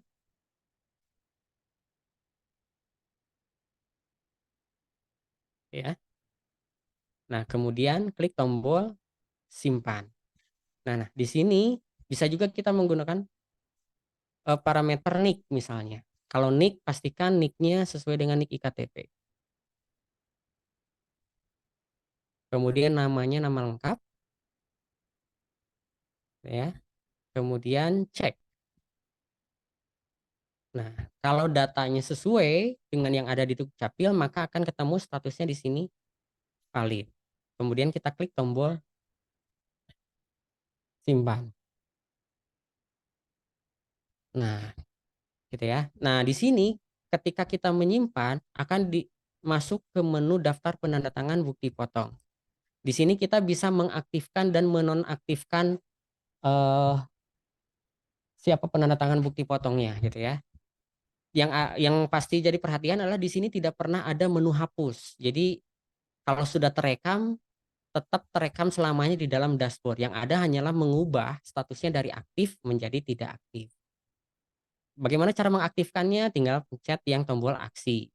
Bagaimana cara menonaktifkannya? Tinggal pencet juga tombol aksi, gitu ya. Pastikan yang berhak menandatangani bukti potong adalah direksi, kuasa, ataupun pihak yang berwenang dalam perusahaan tersebut untuk menandatangani bukti potong. Kemudian ada buat OAuth Nah, ini bedanya apa buat OAuth dengan penandatangan? Buat OAuth itu dipergunakan misalnya jika kita ingin menggunakan jasa pihak ketiga sebagai sarana pelaporan SPT-nya. Misalnya saya menggunakan online pajak gitu ya untuk lapor misalnya. Di mana untuk mendapatkan verifikasi terkait dengan tanda tangan digitalnya kita harus merequest authentication code-nya. Kita klik, kemudian kita minta. Nah, OAuth yang tercreate di sini inilah yang akan kita serahkan kepada penyedia jasa aplikasi tadi. Misalnya kepada si online pajak tersebut. Itu yang akan kita serahkan. Nah, setelah pengaturan selesai, maka kita bisa mulai membuat bukti potongnya atau bukti setornya. Caranya bagaimana? Misalnya di sini ada PPh yang disetor sendiri sama 4 ayat 2, 15, 22, 23. Bedanya apa sih gitu ya? PPh yang setor sendiri dipergunakan jika misalnya kita punya transaksi dengan lawan transaksi, tapi yang seharusnya kita dipotong pajak oleh pihak lain, tapi karena mereka bukan sebagai pemotong pajak, maka kita yang menyetorkan sendiri pajak yang seharusnya dipotong oleh pihak lain tersebut. Contohnya, Misalnya saya menyewa kantor, tapi ternyata si pemilik kantornya bukan pemotong pajak nih, orang pribadi biasa. Maka saya berkewajiban untuk menyetor sendiri PPh atas sewa kantor tersebut. Bagaimana caranya? Kita klik di sini ya. Ada rekam PPh disetor sendiri. Kita modelnya drop down list. Nah, tinggal masukkan nomor NTPN-nya, tahun pajaknya gitu ya. Kemudian cek surat setoran pajaknya. Nanti pilih kode objek pajak yang sesuai dan klik tombol simpan. Nah, ini akan tercreate atau tersimpan dalam daftar bukti PPh yang di-store sendiri. Atau kalau misalkan saya lunasi transaksi final tadi dengan menggunakan bukti pemindah bukuan bisa gitu ya. Maka kita tinggal klik nomor pemindah bukuan, kemudian cek pemindah bukuan. Nanti kalau bukti pemindah bukuannya terbaca di sistem, seluruh warna-warna yang abu-abu ini akan terisi secara otomatis. Tugas kita hanyalah mengisi kolom yang warna putih. Kemudian klik tombol simpan. Nah, nanti jika sudah terekam akan muncul di daftar bukti setor PPh yang disetor sendiri. Ini akan muncul di dashboard sini. Nah, berikutnya terkait dengan PPh pasal 4 ayat 2. Misalnya tadi ada transaksi jasa freon, sewa freon, isi freon atau jasa bengkel misalnya.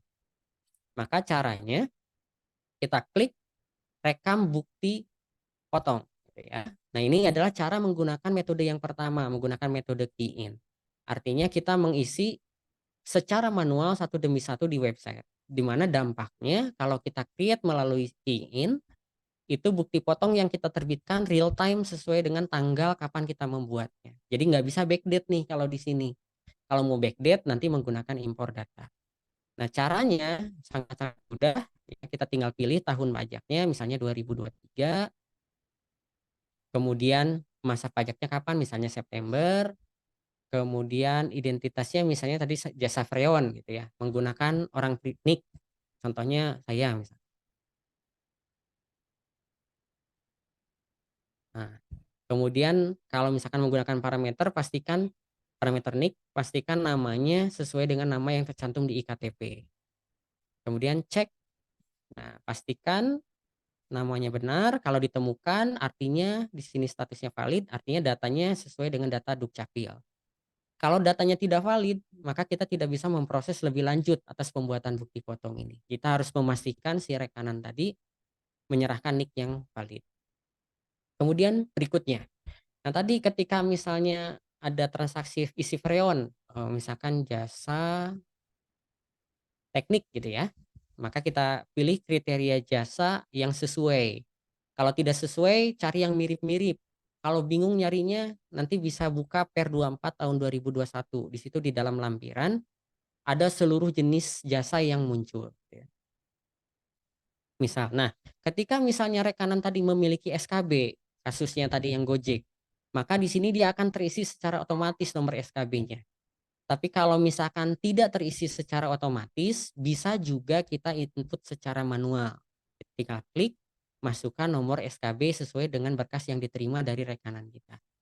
Tapi kalau mereka tidak memiliki fasilitas apapun, kita klik tanpa fasilitas. Nah, berikutnya tinggal kita masukkan jumlah penghasilan brutonya. Berapa misalnya 1 juta. Nah, karena tadi saya tidak memiliki NPWP, maka kan tarifnya 100% lebih tinggi. Di sini tarifnya tetap 2%, tapi PPh yang dipotongnya nominalnya sudah naik 100% lebih tinggi. Harusnya 20.000 menjadi naik menjadi 40.000. Oke. Ya. Oke, lanjut berikutnya. Setelah PPh yang dipotong kita isi detailnya, maka langkah berikutnya adalah kita memasukkan dokumen yang menjadi dasar pemotongan. Di sini ada banyak, ada pengumuman, faktur pajak, invoice, surat perjanjian, bukti pembayaran, dan lain sebagainya. Silakan pilih satu dari yang ada di sini. Misalnya saya menggunakan invoice. Bebas ini ya, tidak ada aturan resminya. Nah, kemudian tanggal invoice-nya kapan? Misalnya kemarin. Kemudian klik tombol tambahkan. Bisa juga saya isi lebih dari satu. Boleh, misalkan saya mau menggunakan faktur pajak 010 itu agak Fatma 6 itu ya. Tanggalnya misalnya sama juga kemarin, tambahkan. sebanyak mungkin boleh. Tapi yang jadi catatan adalah ketika nanti tercreate bukti potongnya, yang nongol dalam cetakan hanya satu. Berikutnya, nah kita pilih identitas pemotongnya siapa, misalnya pengurus, ini yang sesuai dengan yang kita isi di daftar penandatangan, kemudian nama penandatangannya siapa. Jangan lupa, nah ini checklistan ini yang sering terlupa nih. Kalau misalkan suatu saat lebih bayar atau salah potong, bagaimana meminta kembali ke kantor pajaknya? Apakah menggunakan pemindah bukuan atau pengembalian pajak yang tidak terutang gitu ya? Maka di sini pastikan sesuai dengan yang paling mudah. Saya asumsikan yang paling mudah adalah PBK. Maka kita klik PBK, kemudian checklist, dan terakhir tombol simpan. Nah, jika simpan, maka file akan tersimpan di dashboard seperti ini. Nah, di sini kita tinggal lihat bukti potongnya yang sudah kita buat, kemudian kita unduh. Nah, inilah yang harus kita berikan kepada lawan transaksi. Jangan sampai kayak kasusnya Mbak Arum, gak dikasih-kasih nih bukti potongnya, kasihan rekanannya. Jadi pastikan setelah membuat bukti potong, kita download, kita kirim. Itu metode yang pertama. Atau bisa juga melalui email. Di sini tinggal kita klik kirim email, gitu ya. Pilih email siapa lawan transaksinya. Misalnya emailnya Mbak Arum, kita klik arum@gmail.com, kirim. Maka otomatis terkirim ke alamat email yang kita isikan. Nah, kemudian kalau misalkan salah, sepanjang belum dilaporkan, tombol ubah ini masih bisa digunakan, ya. Nanti kalau misalkan sudah dilaporkan, sudah di SPT, maka ubah ini berubah menjadi betulkan. Kita klik ubah misalnya. Nanti akan muncul notifikasi seperti ini. Oke, maka nanti kita tinggal ubah elemen-elemen yang kira-kira membutuhkan perubahan. Atau kalau misalkan salah nih, atau ternyata rekanannya membatalkan transaksinya, kita bisa klik tombol hapus. Nah, maka kalau hapus, maka si rekanan nanti ketika melakukan bukti pengkreditan di SPT tahunan, ketika diekualisasi oleh petugas pajak, maka bukti potongnya tidak akan terbaca. Itu terkait dengan pembuatan bukti potong. Pasal 4 ayat 2, 15, 22, 23 gitu ya. Sama semuanya, metodenya seperti itu. Untuk non-resident juga kurang lebih sama. Untuk metode key-in seperti itu. Kita rekam nama identitas wajib pajak yang dipotong atau dipungutnya ya. Yang berbeda hanyalah kalau biasanya yang diisinya adalah NPWP, ini adalah TIN, Tax Identification Number. Kemudian nama, alamat. Nah, kalau orang pribadi, si rekanan orang luar negerinya kita isikan tempat tanggal lahirnya, negaranya, tanggal lahir, nomor paspor, nomor kitas kalau ada. Kalau orang pribadi, kolom ini wajib diisi. Tapi kalau badan, itu bisa di-skip. Gitu ya. Untuk tahap-tahapan berikutnya sama. Nah, ini metode yang pertama, menggunakan metode key-in, di mana outputnya bukti potong terbit sesuai dengan kapal kita rekam. Ada yang kedua, metode yang kedua, ini metode yang paling mudah dalam tanda kutip, ataupun bisa kita lakukan secara backdate gitu ya. Caranya, kita klik impor data PPH, kemudian di sini sudah disiapkan skema impor Excel-nya. Tinggal kita klik yang orange ini, kemudian kita klik unduh di sini. Kita klik unduh, kemudian download. Nah, nanti tinggal buka file Excel-nya. Saya coba buka file Excel-nya.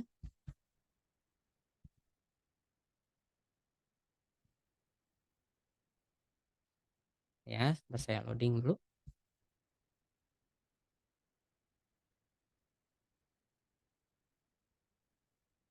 Oops, ada trouble.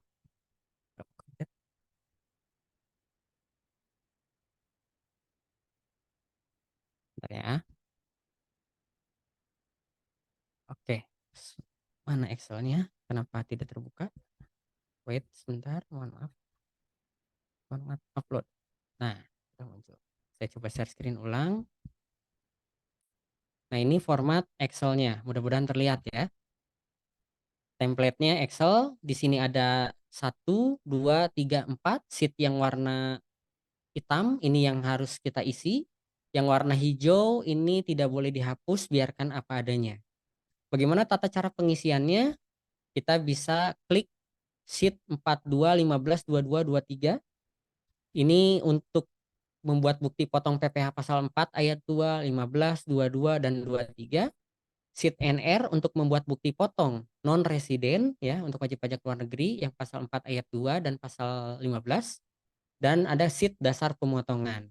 Misalnya saya mau membuat bukti potong PPh pasal 23. Tata caranya berarti saya buka sheet 42, 15, 22, 23. Kemudian di sini setiap kolom sudah ada komenselnya. Misalnya ini tanggal pemotongan, dia formatnya adalah, nah sini. Ups, mana dia kok nggak muncul? Nah ini contohnya misalnya NIK NPWP text. Ini contohnya teks gitu ya. Pastikan sesuai dengan komenselnya. Nah, tanggal pemotongan ini berarti tanggal terbitnya bukti potong. Jadi kalau mau backdate disesuaikan tanggalnya di sini. Penerima penghasilan berarti apakah dia menggunakan parameter NPWP atau NIK. Misalnya NPWP. Format NPWP-nya berapa? Diisi 15 digit misalnya. Kemudian kalau misalkan tidak memiliki NPWP berarti yang kita isikan NIK. Kemudian kalau misalkan diisinya NIK, namanya siapa sesuai dengan IKTP. QQ ini maksudnya ketika suami istri yang memilih satu gabung NPWP-nya. Ketika rekanannya adalah istri, supaya yang muncul namanya nama istri bukan nama suami, maka bisa diisi QQ-nya. Di sini ada juga formatnya general. Kemudian nomor telepon, ini bisa diisi, bisa dikosongkan. Nah, kode objek pajak ini lihat di mana? Ini lihat di ref kode daftar bukti potong. Yang di sini ya. Sesuai dengan apa? Misalnya royalti. Misalnya kita bisa control find royalti. Nah, berarti kodenya adalah 2710301. Tinggal kita copy, kita simpan di sini gitu ya. Ini pastikan sesuai dengan formatnya. Value-nya apa ini di teks. Pastikan ini nilainya teks. Siapa nama penertangan bukti potongnya? Pengurus misalnya NPWP, parameternya, kemudian NPWP-nya berapa. Nah, berapa penghasilan brutonya kita isikan, nanti sistem yang akan menghitung secara otomatis berapa nilai PPh yang dipotongnya. Jadi tidak perlu kita hitung manual seperti PPh 21. Ini mendapatkan fasilitas atau tidak? Maksudnya gimana? Kalau N berarti dia tidak memiliki fasilitas, kalau SKB berarti dia memiliki surat keterangan bebas gitu ya, yang seperti tadi yang Gojek misalnya. Atau PP 23 berarti dia memiliki surat keterangan sebagai wajib pajak UMKM, seperti yang ada kolom selnya. Nah, kalau memiliki nomor SKB diisikan nomornya berapa, kalau nomor DTP diisikan, kalau tidak ada dikosongkan saja. Nah, LB diproses seperti apa? Jadi kalau misalkan lebih bayar, mau diproses melalui pemindah bukuan atau pemotong. Pemotong adalah pengembalian pajak yang seharusnya tidak terutang, ya. Nah, kalau misalkan satu, artinya ini adalah baris bukti potong yang pertama. Dua, artinya dipotong yang kedua. Nah, di dalam dasar pemotongan, kan kita harus mengisi dasar pemotongan tuh. Caranya bagaimana cara menjabarkannya? Nomor ini berarti adalah nomor baris keberapa bukti potongnya. Nomor baris ke-1 di bukti potong 4, 2, 15, 22, 23. Jadi si yang ini yang dimaksud. Nah, jenis dokumennya apa? 01 lihat dari mana? Dilihat di ref jenis dokumen. Di sini ternyata jenisnya 01 itu faktur pajak, 02 invoice. Oh, berarti di sini di dasar pemotongan 01 ini untuk bukti potong pertama menggunakan jenis invoice, nomor invoice-nya 1 dengan tanggal invoice 12 Januari 2023. 2 artinya bukti potong yang ada di baris kedua. Di sini ada 2 nih. Artinya dasar pemotongannya ada 2. Pertama adalah invoice 01. 02 berarti faktur pajak. Ini nomor dokumen faktur pajaknya berarti nomor 3. Tanggal faktur pajaknya tanggal 12 dan seterusnya gitu ya. Jadi sheet nomor ini mencerminkan nomor baris di sini. Nah, jika sudah selesai, pastikan disimpan dengan format nomor NPWP-nya. Jadi ada 15 digit nomor NPWP. Jadi nomor NPWP.xls nanti. Nah, kalau sudah diisi, tinggal kita impor ke dalam aplikasi EbuPot. Misalkan tahun 2023 masa pajak September, kemudian pilih file bukti pemotongannya, yang tadi yang sudah kita simpan tadi isinya. Kemudian klik tombol unggah. Nah, jika sudah diunggah, nanti akan loading agak lama biasanya gitu ya. Pastikan tunggu sampai keterangan uploadnya berhasil atau reject. Jangan nggak sabaran gitu ya. Jadi seringkali yang kejadian adalah saya sudah mencet, kok nggak nongol apa-apa ya. Kemudian saya pencet lagi. Yang terjadi adalah sistem akan membaca, mengupload 2 kali. Jadinya nanti bukti potongnya double-double. Jadi tunggu sampai dengan muncul statusnya, entah itu sukses ataupun tidak sukses. Kalau tidak sukses, nanti tinggal dilihat, misalkan di sini statusnya tidak valid. Aksinya lihat, gagalnya ada di sebelah mana. Nanti tinggal diperbaiki yang gagalnya tadi, benarkan Excel-nya gitu ya, baru kita impor ulang secara keseluruhan. Nah, kalau dulu di awal implementasi, kita harus memilih mana yang sukses, mana yang tidak. Nah, sekarang di aplikasi ini, kalau gagal satu, maka gagal semua. Jadi, tidak akan double-double kalau kita menginput kembali. Yang terpenting pastikan sabar sampai dengan nunggu notifikasi suksesnya berhasil.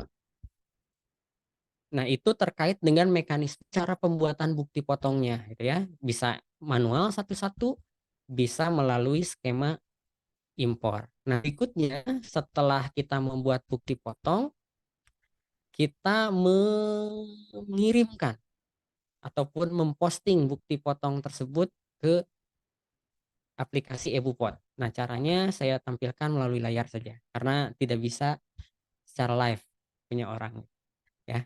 Jadi setiap akhir bulan kita posting. Caranya tinggal kita posting, pilih tahun pajaknya, pilih masa pajaknya, kemudian cek. Nah, sistem akan mengecek, akan tercreate draft SPT. Muncul notifikasi berhasil mengirim bukti potong. Kita klik OK.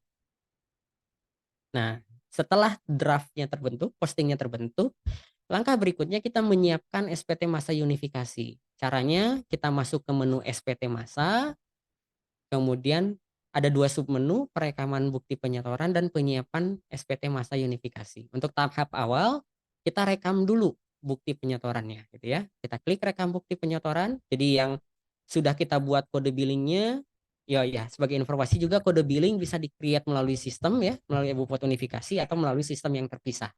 Sama saja, dua-duanya boleh dipakai. Yang terpenting kode akun pajak dan kode jenis store-nya sesuai. Nah, pilih tahun pajaknya kalau misalkan mau merekam, masa pajaknya, kemudian cek.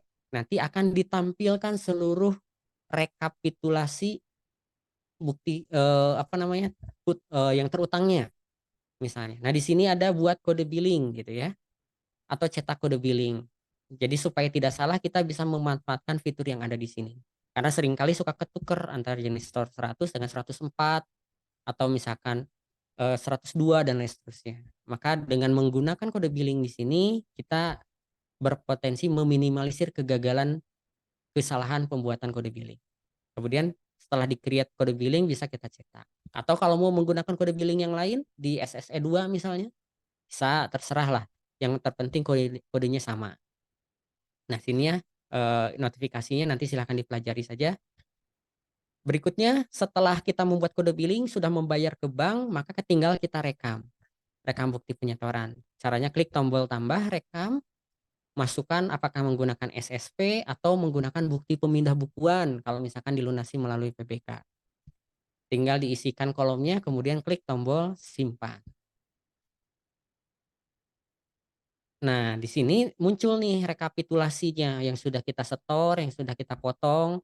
Kalau ada minus, artinya statusnya lebih bayar. Kita kebanyakan nyetor, nggak masalah, masih bisa lanjut. Tapi kalau statusnya positif, kayak yang 120.000, artinya kita masih kurang bayar. Harus menyetor kekurangannya yang 120.000 tadi supaya bisa lanjut ke lapor SPT.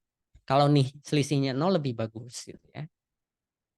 Nah, setelah merekam bukti setor, langkah berikutnya adalah menyiapkan SPT unifikasi. Nah, di sini kita tinggal klik, sampingnya ada penyiapan SPT masa unifikasi, kemudian draftnya ada, kita klik yang tombol pensil, nanti akan diperlihatkan nih rekapitulasinya ya.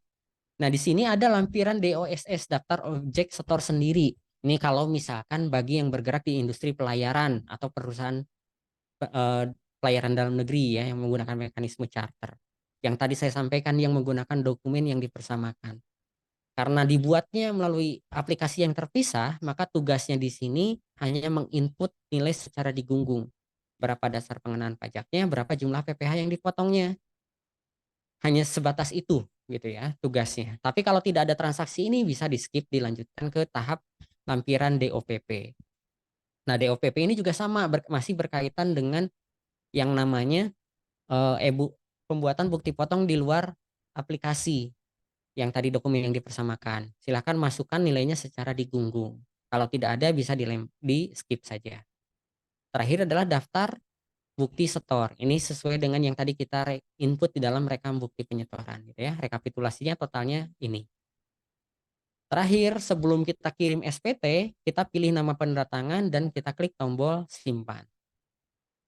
Nah, setelah draftnya terisi secara lengkap, kita tuntaskan langkah terakhir kita dengan pengiriman SPT.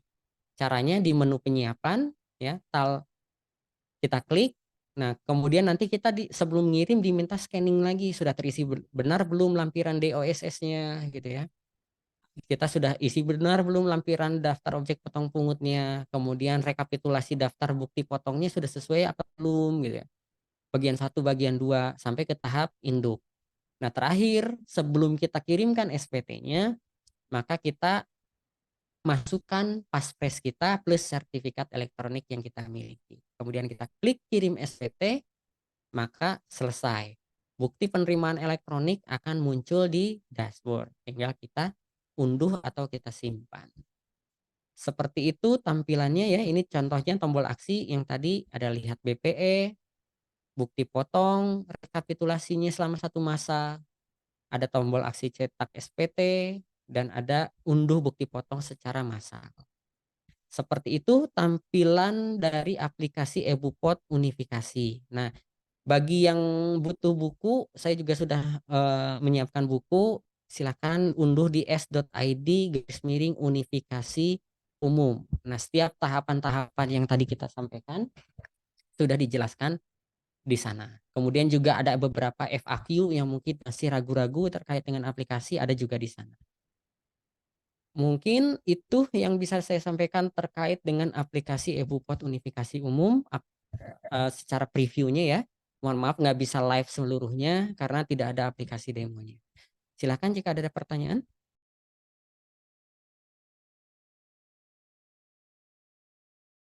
Pertanyaan lagi dari Mbak Laila, Pak, kalau melapor harus setelah berakhir masa ya? Misalnya bulan ini baru bisa dilaporkan bulan depan. Sudah bayar tapi belum bisa lapor. Soalnya sebelum-sebelumnya ternyata masih draft. Sudah bayar tapi bisa lapor. Ya, jadi tahapannya kita normalnya ya buat bukti potongnya dulu dalam 1 bulan. Misalnya sekarang bulan September, dalam 1 bulan kita buat bukti potongnya dari tanggal 1 sampai dengan tanggal 30. Baru kita buat draft SPT-nya. Nah, dari draft SPT itu kita akan kelihatan mana yang mendapatkan fasilitas XKB, mana yang tidak. Jadi ketahuan berapa total yang harus kita bayarkan di masa pajak September tadi. Jadi bayarnya itu baru ketahuan di akhir bulan, nggak di awal, nggak nyicil gitu, ketengan gitu ya. Supaya tidak kelebihan penyetoran ataupun kurang setor. Jadi tunggu dulu 1 bulan, di akhir bulan kita posting, ketahuan berapa PPh yang harus disetor, baru kita setorkan sesuai dengan nominal yang muncul di dalam draft SPT-nya. Dilaporkannya baru maksimal tanggal 20 bulan berikutnya. Berarti kalau kasus September, di 20 Oktober kita laporkan. Lalu bagaimana Pak kalau kasusnya kemarin saya sudah setor, tapi lupa ngeklik lapor karena baru sampai tahap draft saja. Maka kalau konteksnya seperti itu, karena setornya sudah, tidak ada denda keterlambatan penyetoran, kalau nilainya sudah sesuai ya, tapi karena belum lapor dikenakan denda keterlambatan pelaporan, yaitu Rp100.000 untuk 1 SPT. Gitu ya. Jadi pastikan nih kalau aplikasi EbuPot unifikasi benar-benar sampai menerima bukti penerimaan elektronik sampai ke tahap lapor, sampai di endingnya adalah kita memasukkan sertifikat elektronik kita. Kalau belum sampai ending itu berarti belum selesai. Gitu ya. Itu ya Mbak Lela ya. Pak mau tanya kalau buat bukti potong baru dalam 1 bulan bisa kan ya Pak ya? Misalnya tanggal 2 ada, tanggal 7 ada, tanggal 23 ada gitu ya. Bisa ada saya mau buat sebulan aja. Caranya isi satu-satu atau Excel. Oke. Jadi tadi dimungkinkan di Per Dirjen nomor 24 tahun 2021 kita membuat bukti potong gabungan gitu ya. Dengan catatan jenis pekerjaannya sama, wajib pajaknya sama, masa pajaknya sama. Misalnya tadi jasa freon. Kalau memang transaksinya freon semua, boleh itu digabung di dalam satu masa, misalkan di akhir bulan sekaligus. Karena pegangannya di PP 94 tahun 2010, pembuatan bukti potong itu dilakukan paling lambat akhir bulan saat transaksi pembayaran. Ya, berarti kalau misalkan 27, 23 paling lambat itu tanggal 30 tuh pembuatan bukti potong. Mau digabung sekaligus dalam satu bukti potong boleh, mau dibikin satu-satu tanggal 7 sendiri, tanggal 23 sendiri boleh gitu ya. Kalau satu-satu berarti ada 2 metode yang bisa kita gunakan, menggunakan manual melalui aplikasi, berarti tanggal isinya tanggal cetaknya sesuai dengan tanggal kapan kita menginput, atau mau dibikin satu semua di Excel melalui skema impor juga boleh gitu ya. Dua-duanya sah, dua-duanya sama-sama bisa digunakan. Yang terpenting tadi tidak melewati jangka akhir bulan yang bersangkutan. Oke, clear ya Mbak Rum ya. Ada lagi mungkin pertanyaan? Atau yang mau kasus di lapangan, kira-kira apa gitu yang sering jadi dispute? Tadi kalau masalah yang dicuekin bukti potong, ya mau tidak mau memang kita kudu ngoyo-ngoyo si lawan transaksi kita ya. Mungkin bisa kita ancam juga. Pokoknya kalau nggak ngasih bukti potong segera, nggak kita pakai lagi gitu ya. Bisa seperti itu. Ya pendekatannya lebih ke persuasif sih dalam konteks ini. Karena untuk saat ini belum ada fitur langsung ketika buat bukti potong langsung diterima oleh si lawan transaksinya. Tidak seperti aplikasi e-faktur. Oke, yang lain ada pertanyaan? Mbak Mas Nurmansyah mungkin, Mbak Rizka, Mbak Jeska, Mbak Astri gitu. Kalau tidak ada, mungkin boleh kita Mas Faris diakhiri atau seperti apa? Saya serahkan kembali deh ke Mas Faris.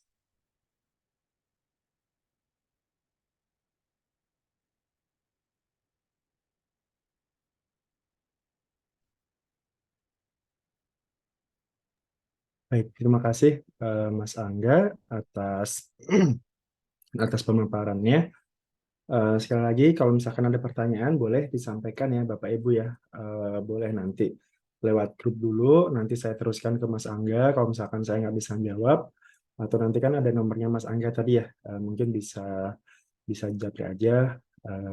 Apa namanya? Mungkin kalau pas Mas Angganya lagi senggang, mungkin bisa menjawab seperti itu. Jadi memang tadi ya terakhir statement dari Mas Angga tadi bahwa memang saat ini bukti potong itu belum seperti e-faktur ya yang sudah ada pre-populated datanya, tapi ya semoga saja nanti setelah adanya PSIAP nanti ya semoga aja itu nanti Bupot khususnya nanti bisa jadi pre-populated karena ya sebenarnya Bupot ini kan sama seperti PPN juga ya, pajak bisa dikreditkan seperti itu khususnya untuk pasal 23 dan 22 kalau untuk PPh badan seperti itu. Jadi ya semoga aja DJP bisa memfasilitasi itu jadi wajib pajak jadi lebih tenang gitu ya kalau misalkan dia mau mengkreditkan atau tidak seperti itu. Mungkin itu saja. Ada statement terakhir mungkin dari Mas Angga, silakan. Oh iya, ini ada pertanyaan tambahan nih dari Mas Nurmansyah ya. Pak, kalau PPN kan udah PKP dicek brutonya ya ketahuan kekurangan PPN-nya berapa. Kalau PPh Bupot nggak ada hubungannya ya, fungsinya hanya untuk kredit pajak. Sampel saya dapat penghasilan 2 kali transaksi, hanya dapat 1 Bupot saja.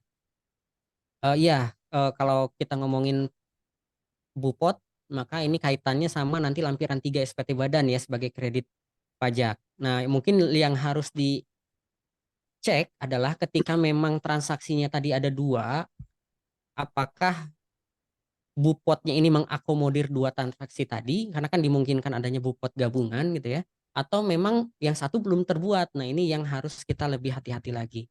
Kalau memang satu Bupot tadi sudah mengcover dua transaksi ya it's okay gitu ya. Kredit pajaknya masih bisa dikreditkan di SPT tahunan. Yang penting nominalnya sesuai gitu ya. Tapi kalau memang ada satu transaksi yang belum dibuat, saran saya mending kejar karena itu kan bagaimanapun deposit kita untuk kredit di SPT tahunan nanti. Rugi kalau tidak kita gunakan.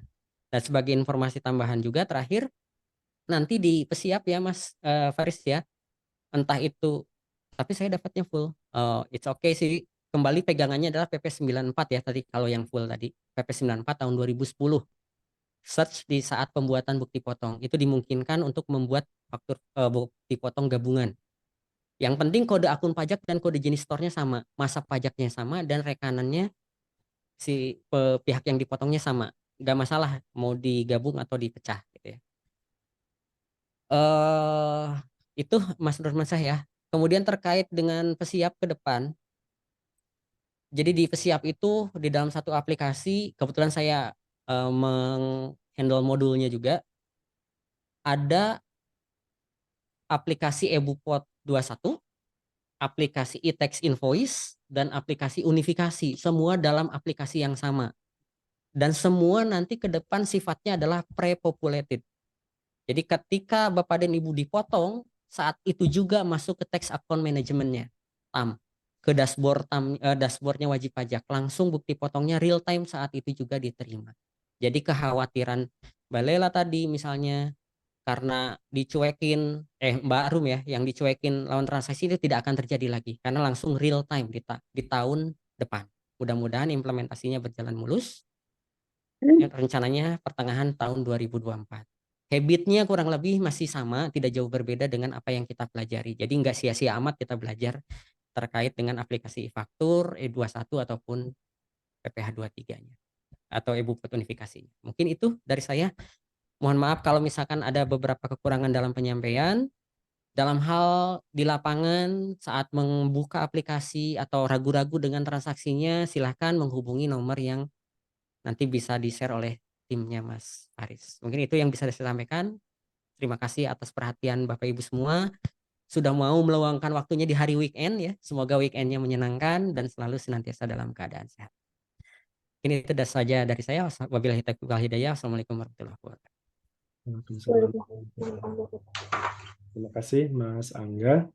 Silakan tepuk tangan virtualnya.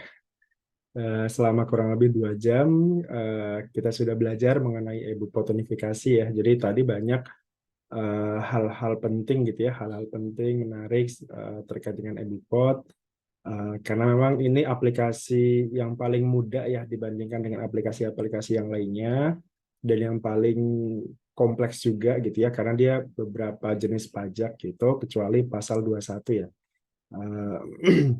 Nah, saya juga mungkin ini pertanyaan terakhir dari saya gitu ya. Di e-bupot itu kenapa tidak ada 21 ya? Apakah memang belum siap ataukah nanti karena kan nanti karena di PSIAP nanti kan apa yang di 2024 nanti kan 21 ada gitu ya. Nah, apakah terkait dengan perubahan aturan nanti pasal 21 atau gimana gitu, Mas? Ya, yang pasti grand plan-nya memang tidak ada ke depan ya. Untuk saat ini sampai dengan tahun depan tidak ada lagi e-bupot unifikasi update terkait dengan PPh pasal 21. Komplikasinya sebenarnya kompleksitas memasukkan e-bupot 21 ke unifikasi itu terlalu banyak bug sih yang menyebabkan khawatirnya ketika implementasi e-bupot kan kalau di instansi pemerintah 21-nya digabung tuh dengan aplikasi e-bupot unifikasi instansi pemerintah gitu ya dengan 22, 23 dan seterusnya. Khawatirnya ketika untuk masyarakat umum digabung PPh pasal 21-nya kebanyakan bugs yang justru akan merugikan wajib pajak itu sendiri gitu ya. Jadi tidak lolos UET. Akhirnya diputuskan ya nanti saja di sistem yang baru sudah terakomodir keseluruhan jenis pemotongan gitu ya. Karena kalau yang sekarang itu tidak memungkinkan dalam sisi timeline dan juga berpotensi mengganggu kenyamanan wajib pajak dalam penggunaan karena terlalu banyak bugs-nya gitu, seperti itu. Oke, ada pertanyaan juga. Oh iya, dari Mbak Arum ada pertanyaan tambahan ya Mas Faris, sorry. Ya. Pak lupa nanya, kalau PPh 23 LB di PBK maksudnya di PBK ke bulan berikutnya? Ya, PBK itu tidak terbatas pada ke bulan pajak berikutnya ya, yang namanya pemindah bukuan artinya bisa dipindah bukukan ke jenis pajak apapun gitu ya, sesuai dengan ketentuan yang diatur di PMK 242. Ada ya beberapa jenis pajak seperti SSPJLN, jasa pajak luar negeri kan nggak boleh tuh melalui pemindah bukuan gitu ya. Dan ada materai, imaterai itu juga nggak boleh. Tapi kalau di luar itu boleh, tidak terbatas pada bulan yang bersangkutan, bisa lintas bulan, lintas tahun, bisa juga lintas jenis pajak. Gitu ya. Yang terpenting kalau mau LB, pastikan LB-nya benar-benar muncul di aplikasi e-Bupotnya. Jadi kalau misalkan ada pembetulan bukti potong yang menyebabkan lebih bayar, SPT pembetulannya jangan lupa disampaikan terlebih dahulu supaya nanti permohonan PBK-nya bisa diproses seperti itu. Terkait dengan harapan Mbak Lela Febrina memudahkan bayar pajak ke depan seperti beli pulsa, jawabannya nanti di Pesiap. Nanti kita ada model deposit pajak. Nah ini menarik. Tapi kami nggak boleh bocorkan dulu ya, tapi gambaran kurang lebihnya nanti ada deposit pajak yang memudahkan kita dalam membayar, seperti halnya di marketplace. Gitu. Jadi menghindari keterlambatan lebih kekurangan bayar. Seperti itu, Mas. Oke, terima kasih. Mungkin itu aja. Baik, terima kasih Mas Angga. Seperti yang dikatakan Ibu Laila ya. Jadi memang PSiap ini semoga aja siap gitu ya, seperti yang biasa anak buah katakan pada bosnya seperti itu. Siap gitu ya. Oke, itu saja dari kami. Terima kasih sekali lagi Bapak Ibu sudah join pada weekend ini. Semoga weekendnya bisa berjalan lancar.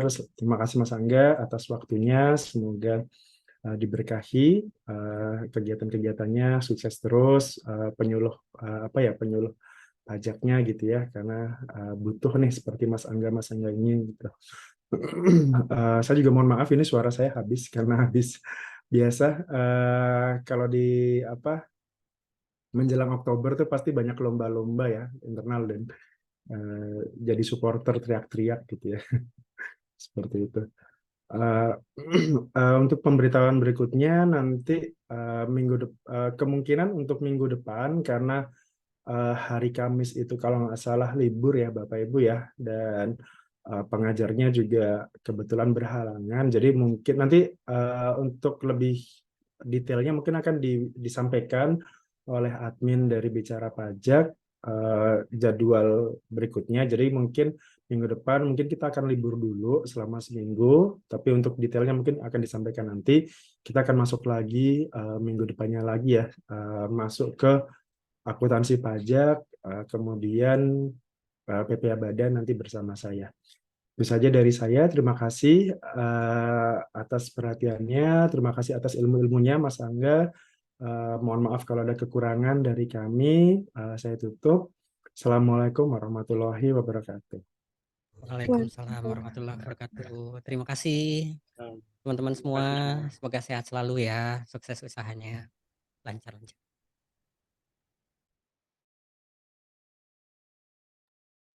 Oke, saya izin pamit ya Mas Faris ya. Terima kasih banyak kesempatannya. Ya, Terima kasih silakan. banyak. Oke, makasih Le. Saya izin Le.